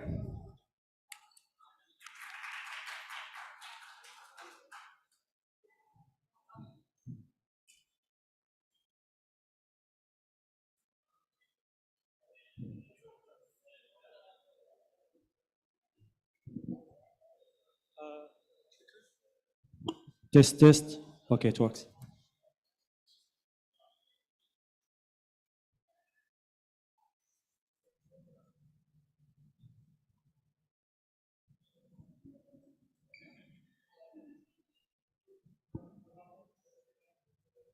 Have a clicker. Have a clicker. The clicker have it. Have it.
Start.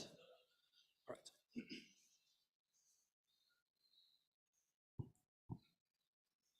Before I start, I may ask you to raise your phone and scan this QR code, please. Hi, I'm Aus, and I'm the founder and the product developer for this project. What you're seeing right now on your phone is not a game. This is Hauser, and we believe that this might be the future of construction. Every house has a story. So let me tell you the story that the house in your hands right now has. Abu Ali is the civil engineer who is building this house. Abu Ali sometimes feel overwhelmed by the amount of details this drawing has. This drawing represents what the industry communicates with. Yet at office, architects design use 3D applications, really complicated applications. Then they send Abu Ali this drawing.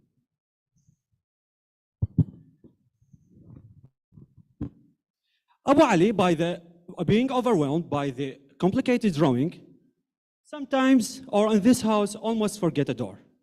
Yet, this times, Abu Ali didn't receive a link. This time, Abu Ali didn't receive a drawing. This time, Abu Ali received a link that he could see the house in 3D. He could realize there's a mistake, and the door and the house was saved.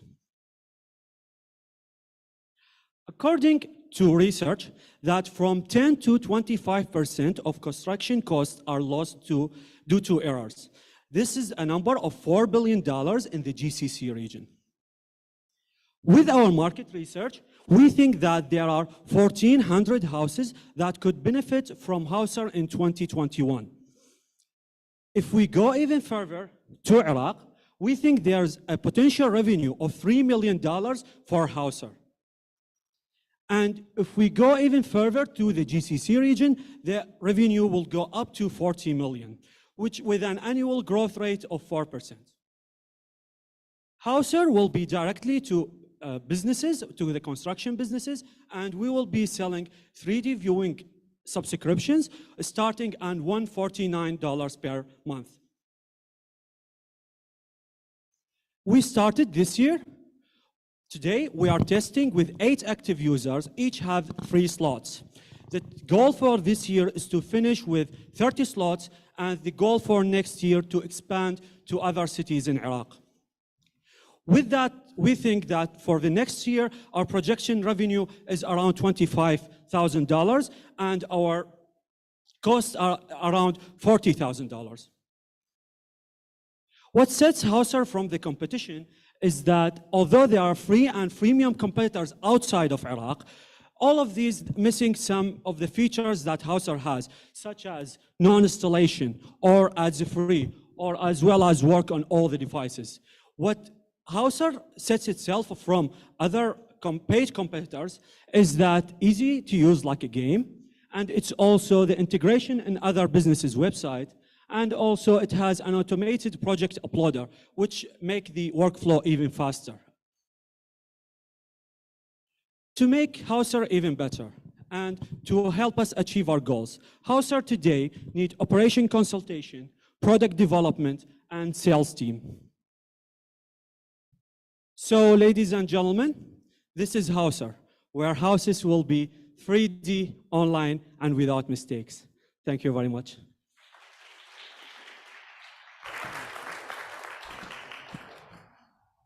Thank you for the lovely presentation. So this is a tool that project managers, architects, and engineers will use. Exactly. So the current players in the market that provide the most used tools, let's say Autodesk or Adobe, why didn't they create this already? This is one.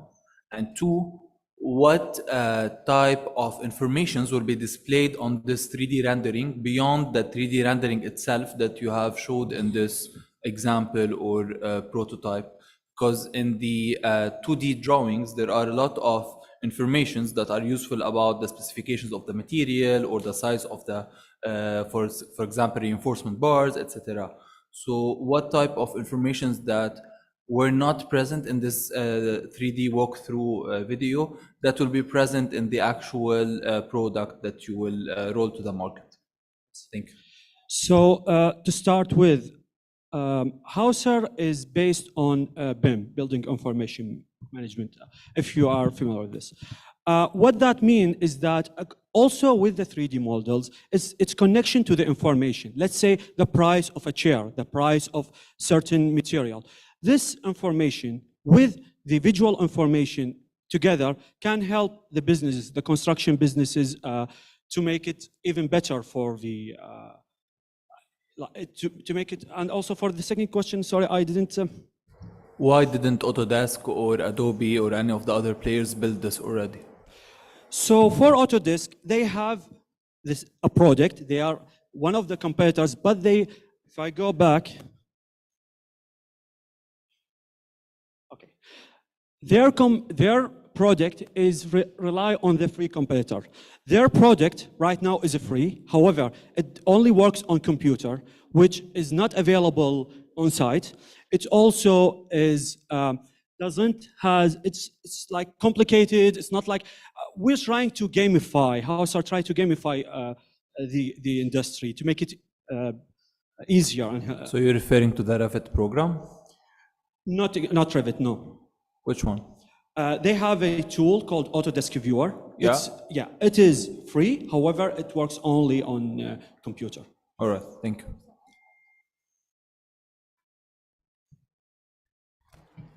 Hi, Oz. Hello. Were you expecting me to be the hardest? Since I'm kind of from the field, used to be in the field. But us architects, we like to call ourselves architects all the time. So I'd like to say that I am an architect, but yeah. I think that you, like all the other startups, skipped through the money part and the finance part. And you were not very diligent in expressing where the money is coming from and where is it going to be. That's my first question. If you can please clarify that. Who's paying for the app? Where's this revenue coming from? And is this, and my main question, is this an add-on service or is this an independent product? Because to me, it looks like something that people can install and have as an add-on or make your life easier rather than an independent product. For the first question regarding the finance, the main, like the person who is going to pay revenue for us to use the application, as I've said in the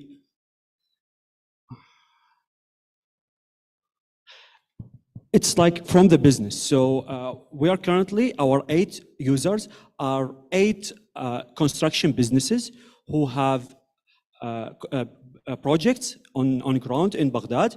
They are the one who are giving us the money. They are the one who will subscribe to us. As for the second question of, sorry again, what's the second question? No, I want a bit more clarity on the 40K and 30K you said revenue. Yes. So where is it coming? Like, how did you calculate that? Okay, so there are, as I've said, there are, you mean this one, right? Yeah. So in 2021, there are 4,000 houses according to the Central Statistics of Iraq. Okay? From that number, and with the research that we did on the businesses, sorry, like we did on the businesses, we found that 35% of that 4,000 are eligible, are like they have this infrastructure to use our software or service right now without any training, without anything to do. That's why we come up with this number. It is the 35% out of the 4,000. If we multiply that by our service start at $149. We will come up with this number in Baghdad. And what are your expenses?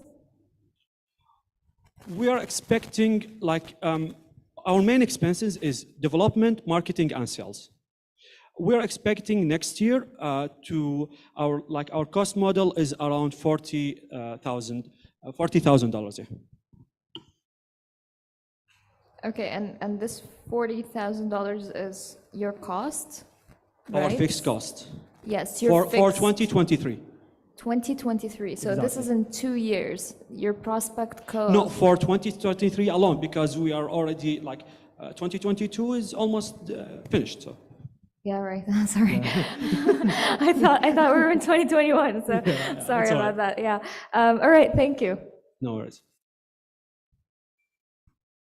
Marhaba. أهلا وسهلا. Sorry, the concept by itself, it wasn't so convincing for me. So we were talking about Abu Ali, who is unskilled worker, who has a difficulty reading the 2D plans. Then we are suggesting that he's having a smart gadget where basically we give him a 3D plan and he will be good at manipulating that complicated gadget. And then we will leave it to his imagination to take it from my phone into the reality. No, actually, Abu Ali is a civil engineer who is not he is not the unskilled worker. He's the one that is controlling the unskilled workers. So defining managing the them. problem might be an issue. Do you think that there is an graduated civil engineer can't read a 2D maps and then he got graduated? No, it's not about unreading them, because this is a problem I face from my experience. Like I live in that industry for 5 years now, so it's not about they are not reading reading the drawings. Sometimes they miss stuff in that drawing. This stuff that they miss costs a lot of money. So this is the thing that we are trying to solve. Thank you. Mr. Ali, do you have, sorry, Mr. Ahmed, do you have any other question? Yeah, actually, I'm going to follow up with Ahmed. The graphics looks amazing. Yeah, but I can't understand. Walk me through a typical sales cycle. I mean, let's go back to Abu Ali. Is he individual? Does he work for a company? I mean, it's quite hard to see how people can miss building a door, for example. I mean, I can understand piping and what have you, but walk me through a cycle. I mean, because are you selling it to individual civil engineers or those who work with companies that they do have infrastructure? I don't get it. So, okay. So you want the full story in detail? No, right? Explain to me not the full story, but the cycle. I mean, are you looking for somebody who's building a house for me as Ahmed as an individual, or is he looking for somebody who's building a complex of houses? Right? Their capability, their needs, their cycle looks quite different. So which one are you doing? So basically, let's start by who is Abu Ali. Abu Ali, let's say he's a civil engineer that works at one of the construction businesses, like one of the companies that do the construction. A small construction company or a large construction company? Because if he's Abu Ali, who's my next door neighbor, building a mushtamal for me, is different than Abu Ali who's building Baghdad Gate, right? So mainly let's say the ideal customer is a small to medium construction companies, and there are a lot of them in Baghdad and Iraq. Okay. They typically lack the, let's say, the capacity and the capability to do IT or integrate into technology in their workflow. With that, make them miss a lot of the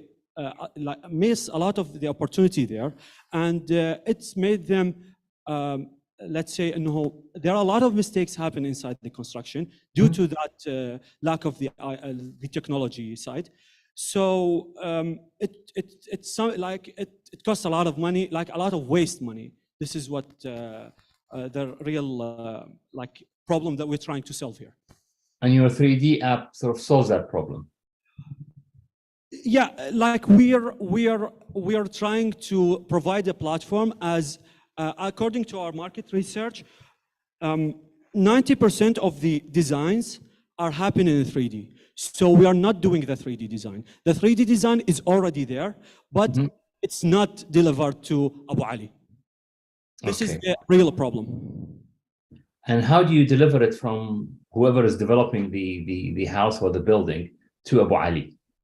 I mean, how do you make it to a 3D? Do you guys do anything, or do you take some specifics and they pop up as 3D, or how does that work? I mean, I'm trying to find out, are you a technology company or just a reader of what? We are a technology company.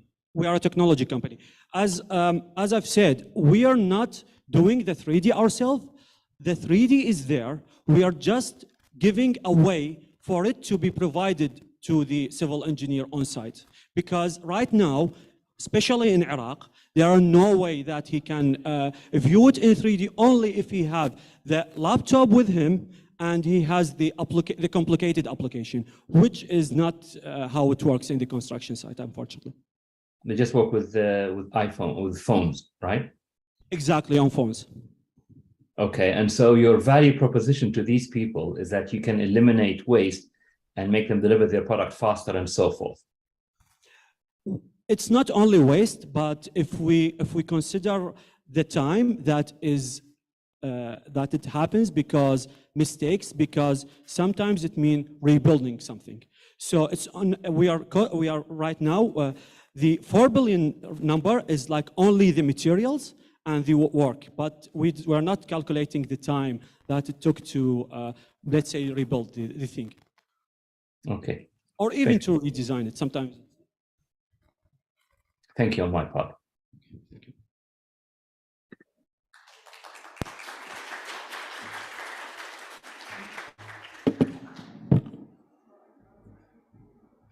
Thank you, Aus. Please help me welcome on the stage AutoCare.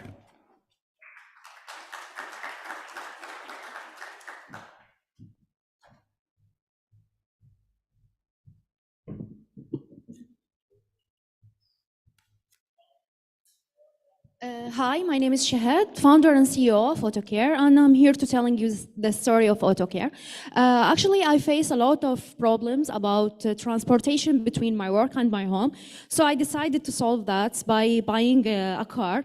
But actually, I face a lot of problems, like washing and maintenance my car. My brother doesn't have enough time for doing that, so I dealing with that.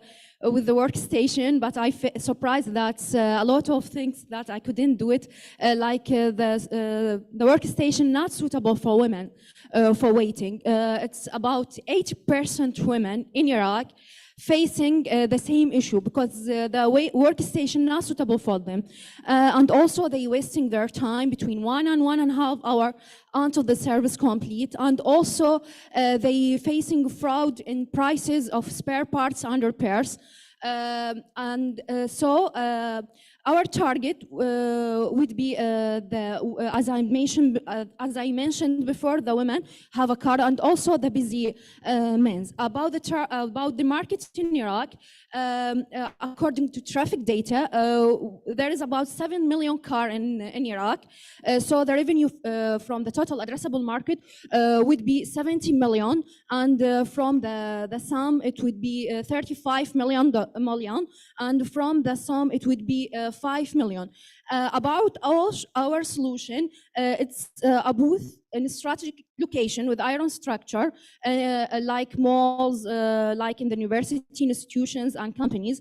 And also we providing a mobile app for booking car wash and maintenance services as a delivery service for her doorstep. About the benefits, actually we are reachable. She can find us wherever in the mall or in her work at the company or institution or in the university. Also, we are saving her time and her effort and also we have a mobile app for ordering and tracking her orders, and also we are a service pricing. We have a lot of packages. About the revenue model, it would be from car wash and maintenance services, from booth, and also from the booking from the mobile application, and also from selling accessories and spare parts. About the traction, actually we started before 2 months ago. Here is our traction, it's double. And now we provide the service for 100 booking, and now we have about 20 unique consumer. About what we will do for the short term, we will build a booth in strategic location in Baghdad, and also we will launching the delivery service. So we need equipment to do and to launching this service, and also we need a marketing plan. We will started with the marketing plan, and also we will developing our business and also our mobile app. Here is our team, me, Shahad Nauman, founder and CEO. I have a bachelor degree in electronic and communication engineering from University of Baghdad and have experience more than 5 years in software development. And also marketing manager Mohanad Al-Ubaidi with experience more than 10 years. And now we have about 3 members and we will expand it when we need, I mean the operation team. Here is our mobile application. You can find us in the Google Play. Thanks for your time. And we can show you the video of the mobile app, how you can use it. From here, you can register.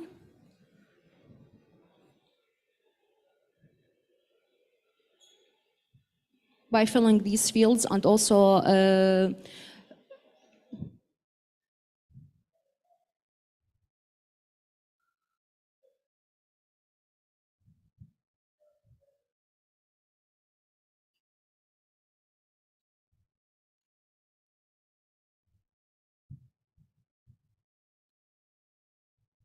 put your address and put your address on the map also.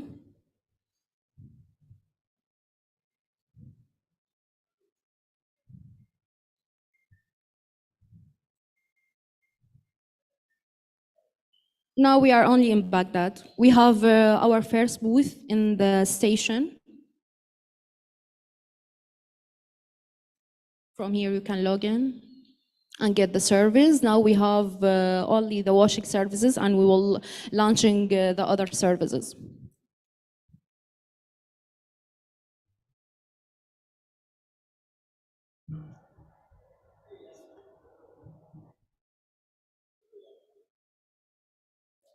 We have full wash and part wash.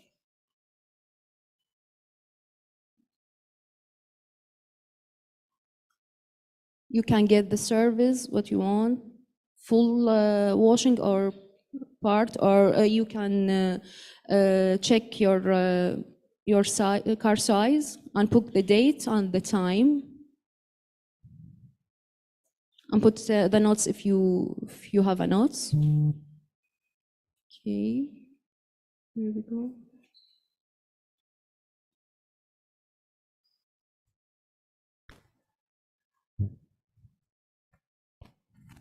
We have other side which controlled by the delivery man.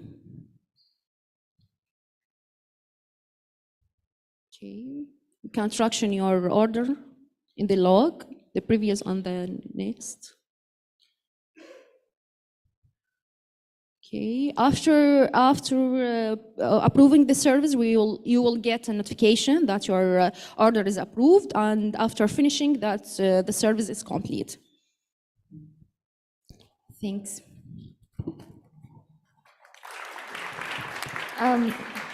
Hi, Shahad. Hi. Ashad Edith. When was the first competition that you entered? First competition, actually, the technician. No, like competition. The competition, we have two competition, workstation and the agencies. No, I mean events that you've entered, because I've seen you before multiple times. So I want to know how many events we won before the last week. Yeah, in the Raidat program. Yes, Yeah. and before that you were in any training program for entrepreneurship? Yeah, in Raidat program. Before it? Before it's before 1 year actually. قبل تقريبا سنة بدينا ببرنامج رائدات. تقريبا كانت تدريبات على مدار ثلاث أشهر. بعدها تفلترنا طلع يعني قبلها ما كنتي مسابقة؟ لا ما كنت مسابقة. أو تدريب؟ لا ليش شافتني قبل؟ أي أوكي تمام. وهسه حاليا AutoCare is only about washing, right? Right. شنو تحتاجون حتى يصير تفعلين الخدمات اللي بقية؟ Actually access to finance. احنا بالبداية نحتاج الفاند حتى How much? actually it's يعني احنا كل ما يعني البوث الواحد تقريبا يكلفنا بحدود 3000 الى 5000 دولار. يعني كانه ستراكشر تبنيها والمواد مثلا الضغطات مال الماء والضغطات مال الهواء والليكويد وهاي التفاصيل كلها والستاف والامور كلها اللي تتعلق بالورشه. بس احنا نحتاج تقريبا يعني ممكن هي توصل 1 مليون دولار لانه احنا for long term we will creating a workstation with a suitable place for kids like cafe or space for kids. فيعني احنا نحتاج الماني حتى نبني مالتنا الستراكشر الورك ستيشن اللي هي راح يكون تيم الاداره بها من النساء والتكنيشن هم فقط رجال. فالمكان يعني راح يحتاج انه ممكن يوصل انه 500 ألف دولار وممكن يوصل للمليون. فنحن نحتاج يعني حتى نبني بوثات وحتى نفعل خدمة الدليفري. اوكي بس هو اكو فرق كلش كبير بين ال 500 وبين المليون. صح. مو انت احنا اذا ركزنا بس على انه ورك ستيشن وحدها راح يكون التكلفه شكل، واذا انت لا ناويه انه تنطلقين بخدمه دليفري فهاي تكاليفها واحد اصلا، لانه انت تحتاجين موتورات، تحتاجين تزوديهم بالاكيوبمنت اللي تنطلقين بها بخدمه الدليفري، ولازم يكون لك اكثر من مكان باماكن استراتيجيه ببغداد حتى تقدرين تغطين كل بغداد. هاي بس كبغداد، فما بالك اذا انت انطلقتي بالخدمه على مستوى العراق كله. How much revenue do you have at the moment? حاليا الريفينيو وصلنا $1000. احنا بدينا تقريبا قبل شهرين بس. قبل شهرين لحد الآن $1000. Revenue, not profit. بالضبط. So you're asking me to invest $1 million in a company that made $1,000 in 2 months. Do you think that's realistic? بصراحة يعني احنا اذا بدنا نفكر ان احنا باللونج تيرم مالتنا احنا راح نحتاجه، لانه قلت لك احنا نحتاج انه نكون لنا ورك ستيشن، وحتى تبنين حتى تغطين بغداد لازم اقل شيء عندك وحده بالرصافه ووحده بالكر. يس. وبالاضافه لذلك الدليفري سيرفيس همينه، فكلها راح تكون. Yes, but if I may. Okay. You're not the only app that's doing washing in Baghdad, right? صح. There are other apps, I'm not going to name any, but there are other apps that have been doing this for at least a year, and which I've tried personally, and I think they make way more than $1,000 a day because they have the equipment, the team, and they don't need a physical facility to bring the cars. They're going straight to the cars. They're mobilizing their efforts to go to the cars. So what I think is that I don't need an answer from you right away, but what I think is that you need more research and you need more maturity in terms of your finances, because it's right now it's completely unrealistic, as you're mentioning. So if you're going to a global competition and saying that I need about $500 to $1 million, and then go and say my revenue is, let's say by the competition you will have $12,000, no one's gonna flinch. اوكي. بس احنا البوينت مالتنا حاليا بوينت وحده وبمكان واحد، والاوقات العمل مالتها هم تقريبا 5 ايام بالاسبوع. والمكان احنا ما مستهدفين مثلا مول او فشي حتى نقول الريفينيو مالته عالي. انت تستهدفين هنا بالمحطه. المحطه الوقت اللي يكون بالشغل بيه قوي بوقت اوقات الايفنتات. اوقات مثلا اللي ما يكون بيها ايفنتات بس مجرد اعتمادنا على الناس اللي تجي للمحطه. بس يعني احنا ما نقدر نحكم عليه انه الريفينيو مالتها مو عالي، لانه احنا حاليا ما خالين البوث مالتنا بمكان استراتيجي ببغداد حتى نقدر نحكم انه يعني اكيد الريفينيو راح يكون مختلف، خاصه كدليفري سيرفيس وكانه اذا بنيتي بوث بمكان استراتيجي ببغداد. Okay, thank you very much. I think Ahmed is going to have a lot to say about that. أكيد.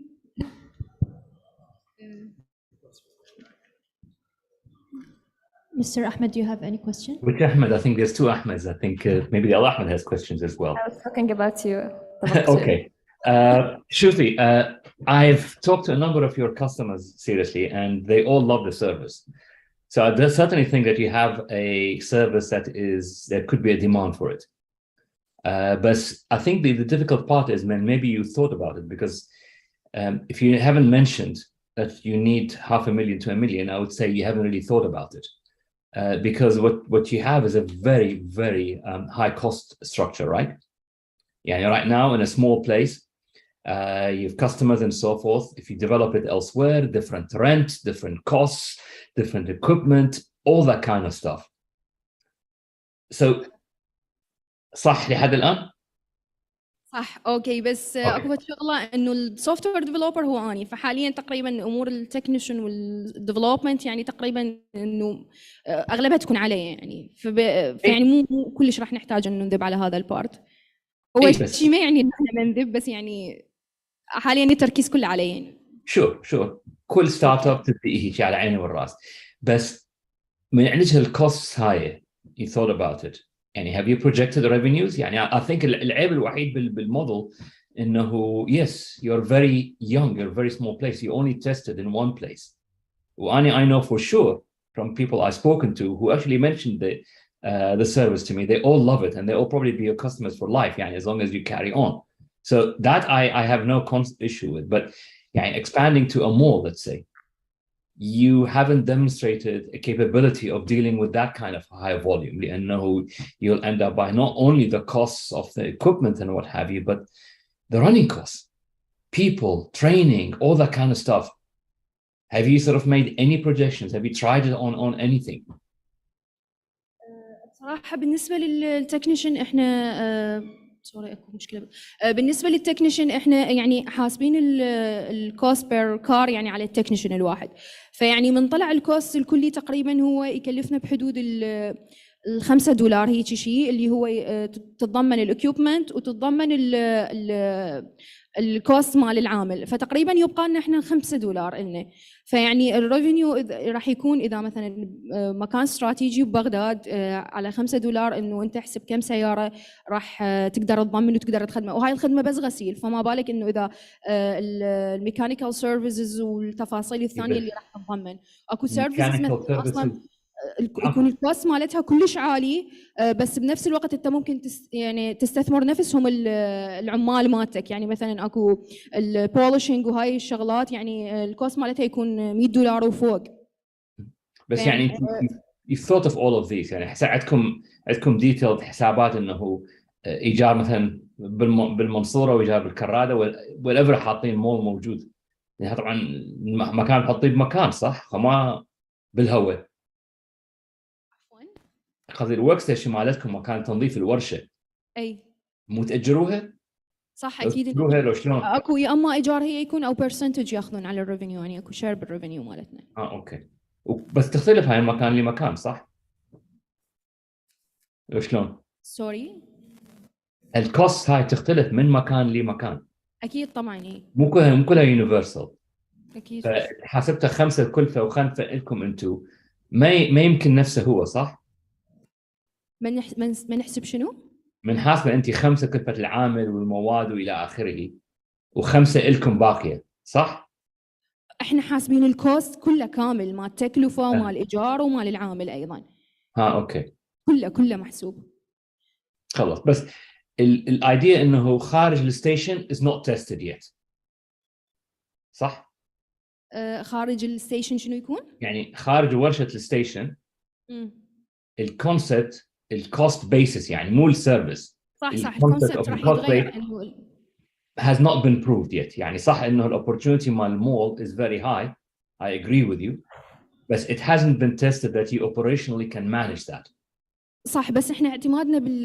يعني بالدرجه الاولى ما راح يكون بس على البوثات احنا عندنا خدمه ديليفري الديليفري ما عليها اي رينت ولا عليها اي شير بالبرسنت يعني بالريفينيو مالتنا فاحنا يعني مو بس مركزين على البوثات احنا عندنا خدمه ثانيه نريد نطلقها واللي هي هاي ما عليها بس الكوست مال العمال فقط هاي فانتاستيك بس هاي تحتاج لك مكان كبير بحيث كان مو شرط مكان كبير يعني مجرد انه انت يكون عندك ستاف مزودهم بالاكيوبمنت مالتك عندهم الماطورات مالتهم وجاهز واكو ابلكيشن اصلا يدير التكنيشن فيعني هي مو شرط الا بمكان يعني شلون مثلا هسه كريم اوبر بلي هم ما يجيبون الا يجيبون الايجنت مالتهم او الكابتن للمكان لا هم اونلاين يعني يسيطرون على الموضوع كله فالكنترول يعني مو شرط انه الا اني عندي ستيشن حتى اسيطر على الدليفري لا مجرد يعني اني اوفر لهم الاكيوبمنت الماطورات اللي يحتاجوها والشغلات والبروسيس تتم يعني بصوره تمام المي وين يجيبوه وين يغسلوها بالشارع يعني لو بجراجهم لو وين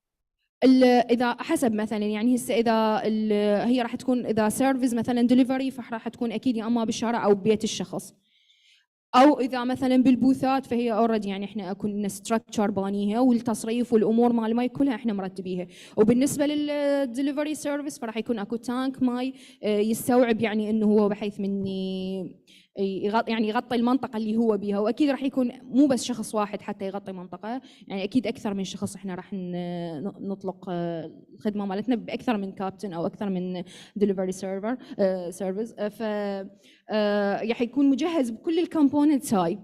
اوكي ممتاز. زين انتم بادين بها بهاي ولا بعد لو لا؟ الدليفري نريد ننطلق به بس احنا نحتاج الفاند حتى نبدي نبلش به. اوكي بس البوثات لا منطلقين بيها. احنا حاليا عندنا بوث. وبصراحه اكو شغله ثانيه انه حابه انوه عليها، انه اكو مؤسسات يونيفرسيتيز مثلا او انستتيوشن كومبانيز هذول اصلا ما يسوون شير ويانا بالريفينيو على ما عندهم اي ايجار او شيء، ما ياخذون من عندنا، يعني مجرد بس احنا بدنا نوفر السيرفيس بالمكان مالتهم. اوكي فيري جود. انا اقول لك شغله اللي اكو سمعته اوريدي اكو اتفاقيه ويا شركه معينه انه بس مجرد يجهزون بالخدمه ونبني البوث مالتنا بس بدون ما ياخذون اي يعني ما يسوون شير بالريفينيو. اوكي فيري جود. انا بالنسبه لي I need to be convinced السستينابيلتي بس so far اللي سمعته عنكم is very good. So well done, keep it up. شكرا جزيلا.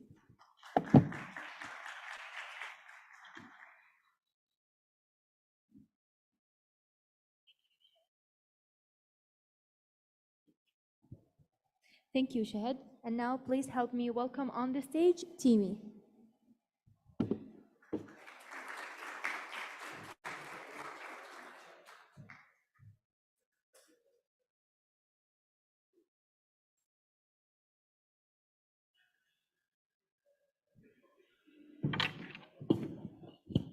Good evening, everyone.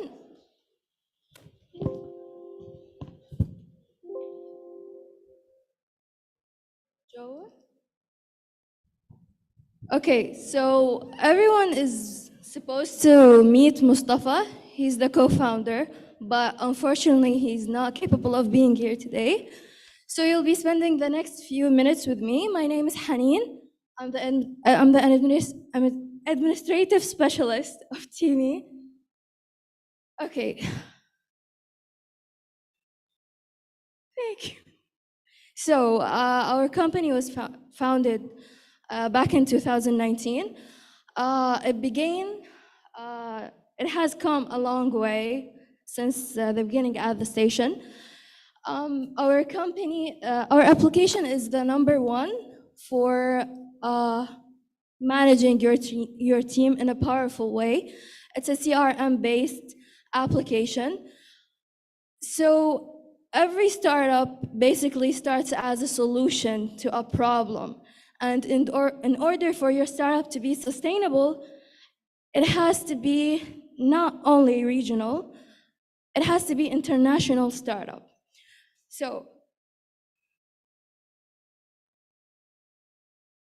one of the main issues that the pharmaceutical companies and the companies with medical and sales representatives deals with is the unorganized reporting system, ineffective use of resources, limited ability to collect data, inability to extract comprehensive, easy and accurate data analysis, as well as difficult in accessing all of the company's information, such as their collection information and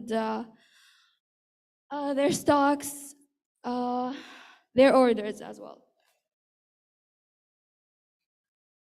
So the solutions that we offer are a fully digitalized platform that works on iOS, Android, as well as Huawei App Gallery, as well as a seamless website that works for computers. And we provide coordinating the reporting process of daily activities for the entire team of the pharmaceutical companies, such as their representatives, medical supervisors and managers.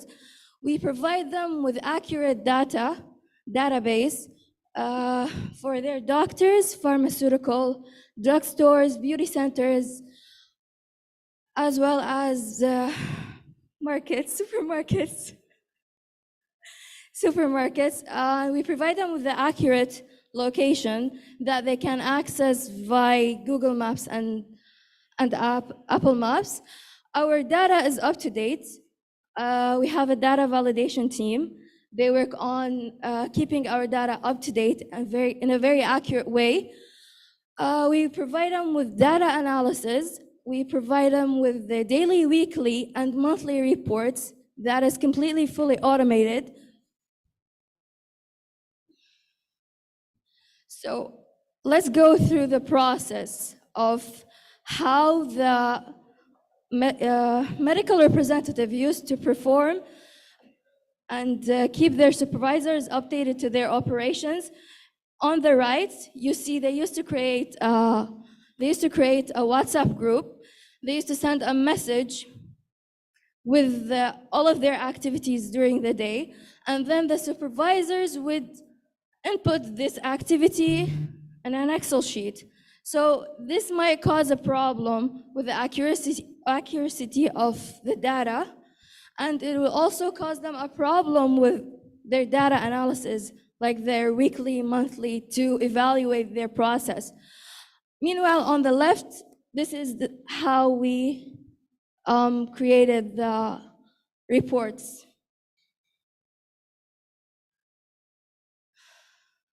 We empower every member of your team, your sales team, your supervisors, and your directors.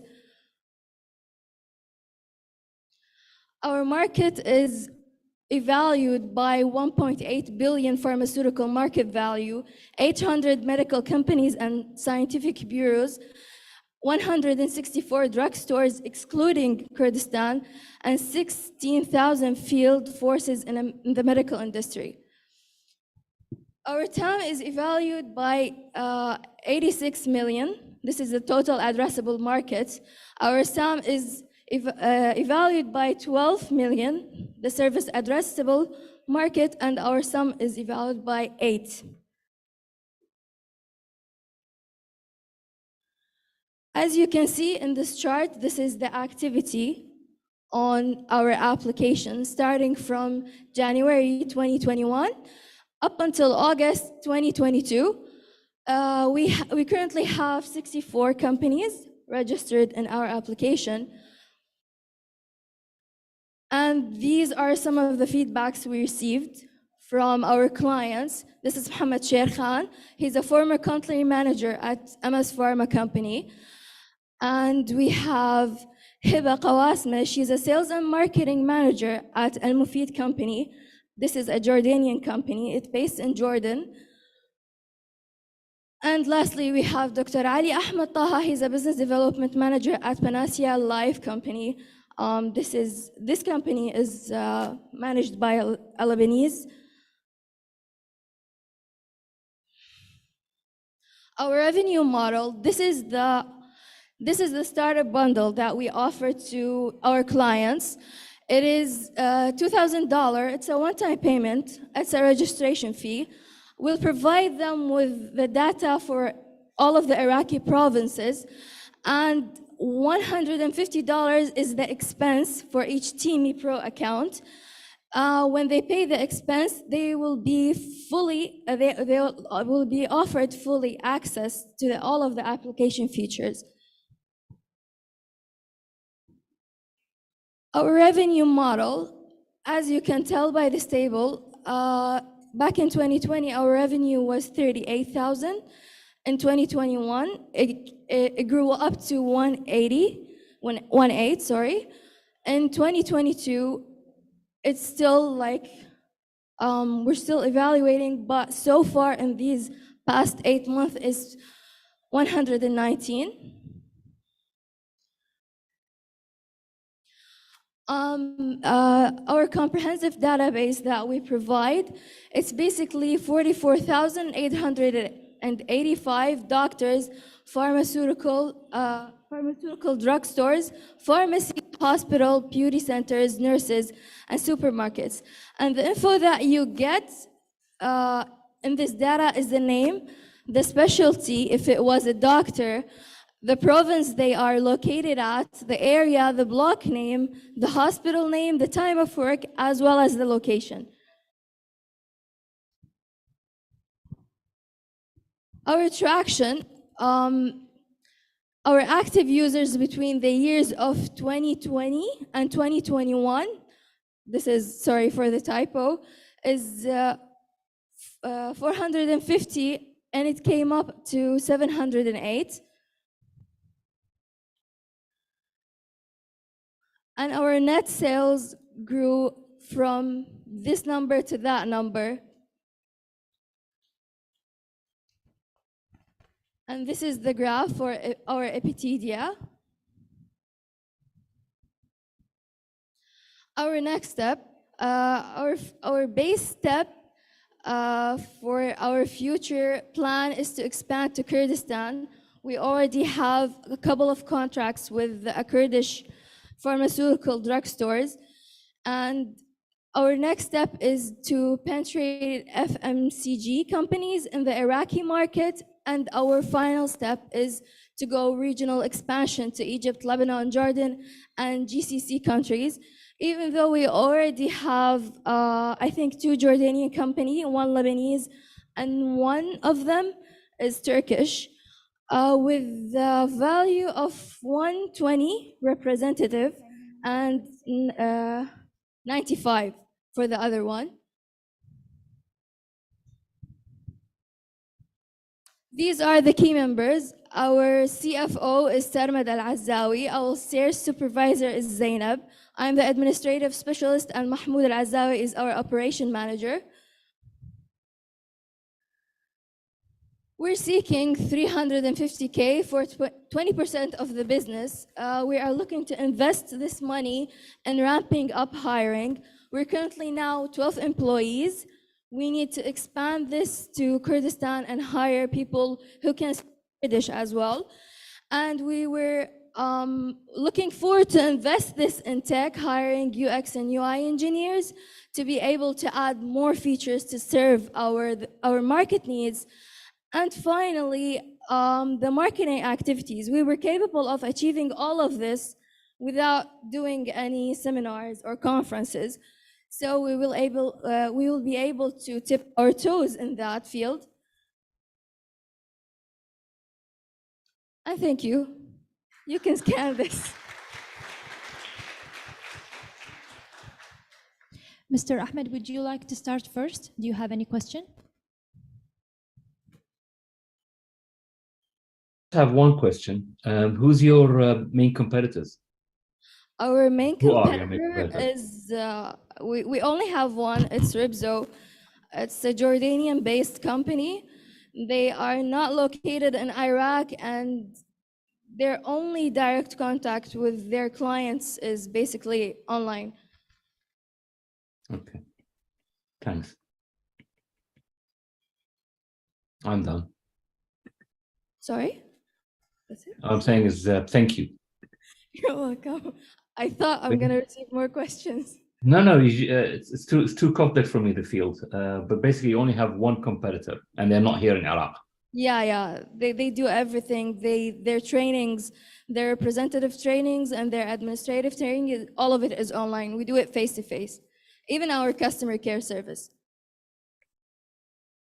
Okay, very interesting. Thank you. Thank you. I don't have any questions. I just want to congratulate you for pitching on a very short notice, and you did very well. Thank you.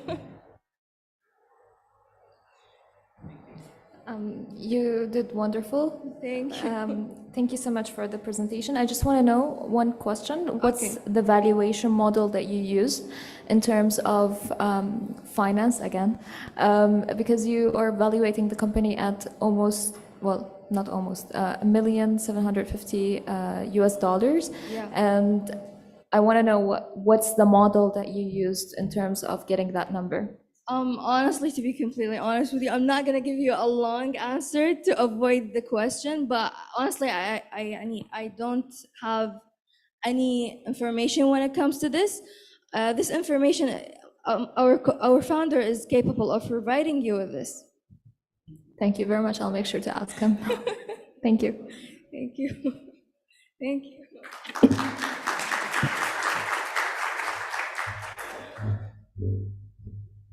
Thank you, Hani. We're supposed to have two more startup, Green Gold and Nufaha, but unfortunately they couldn't be here with us tonight. So now the judges will have 20 minutes to discuss and choose the top 3 winners. We will be back with the result. Thank you.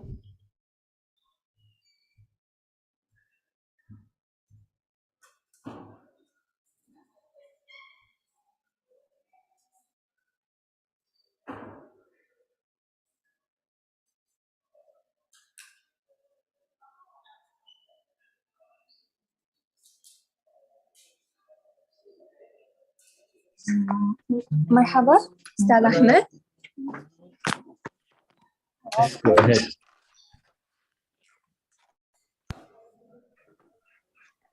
احنا هنا بالقاعة بس الجاجز على مود تتناقشون بالنتائج النهائية. Okay. مرحبا أحمد كاظم معاك. It's a pleasure being part of this. Same here. Thank you very much. Same pleasure to see you guys, or same pleasure to see you on a computer screen. Give me the first, the second, and third name.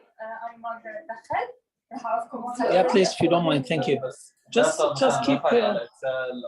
كل واحد بنرجع نسترجع الاوراق اللي اعطيناها هاي الأوراق أنا فتحتها وضوعت. اوكي. اوكي بس قصدي don't feel يمكن الارقام راح تكون فاين. بدك تسمعنا استاذ احمد بشكل واضح. يمكن if we switch to Arabic الكل نفهم عربي راح يكون سهل علينا. نفهم عربي وانجليزي على راحتكم. يسلمك. لا عربي وعراقي بعد. عراقي افضل. انا فاهم عراقي. فالسؤال are we live streaming? Are we what? أنا عندي اللي طالع على الكمبيوتر لايف ستريمينج. لا أي ليك. أكيد. يكون إيه ممكن ما أعرف. الصوت لو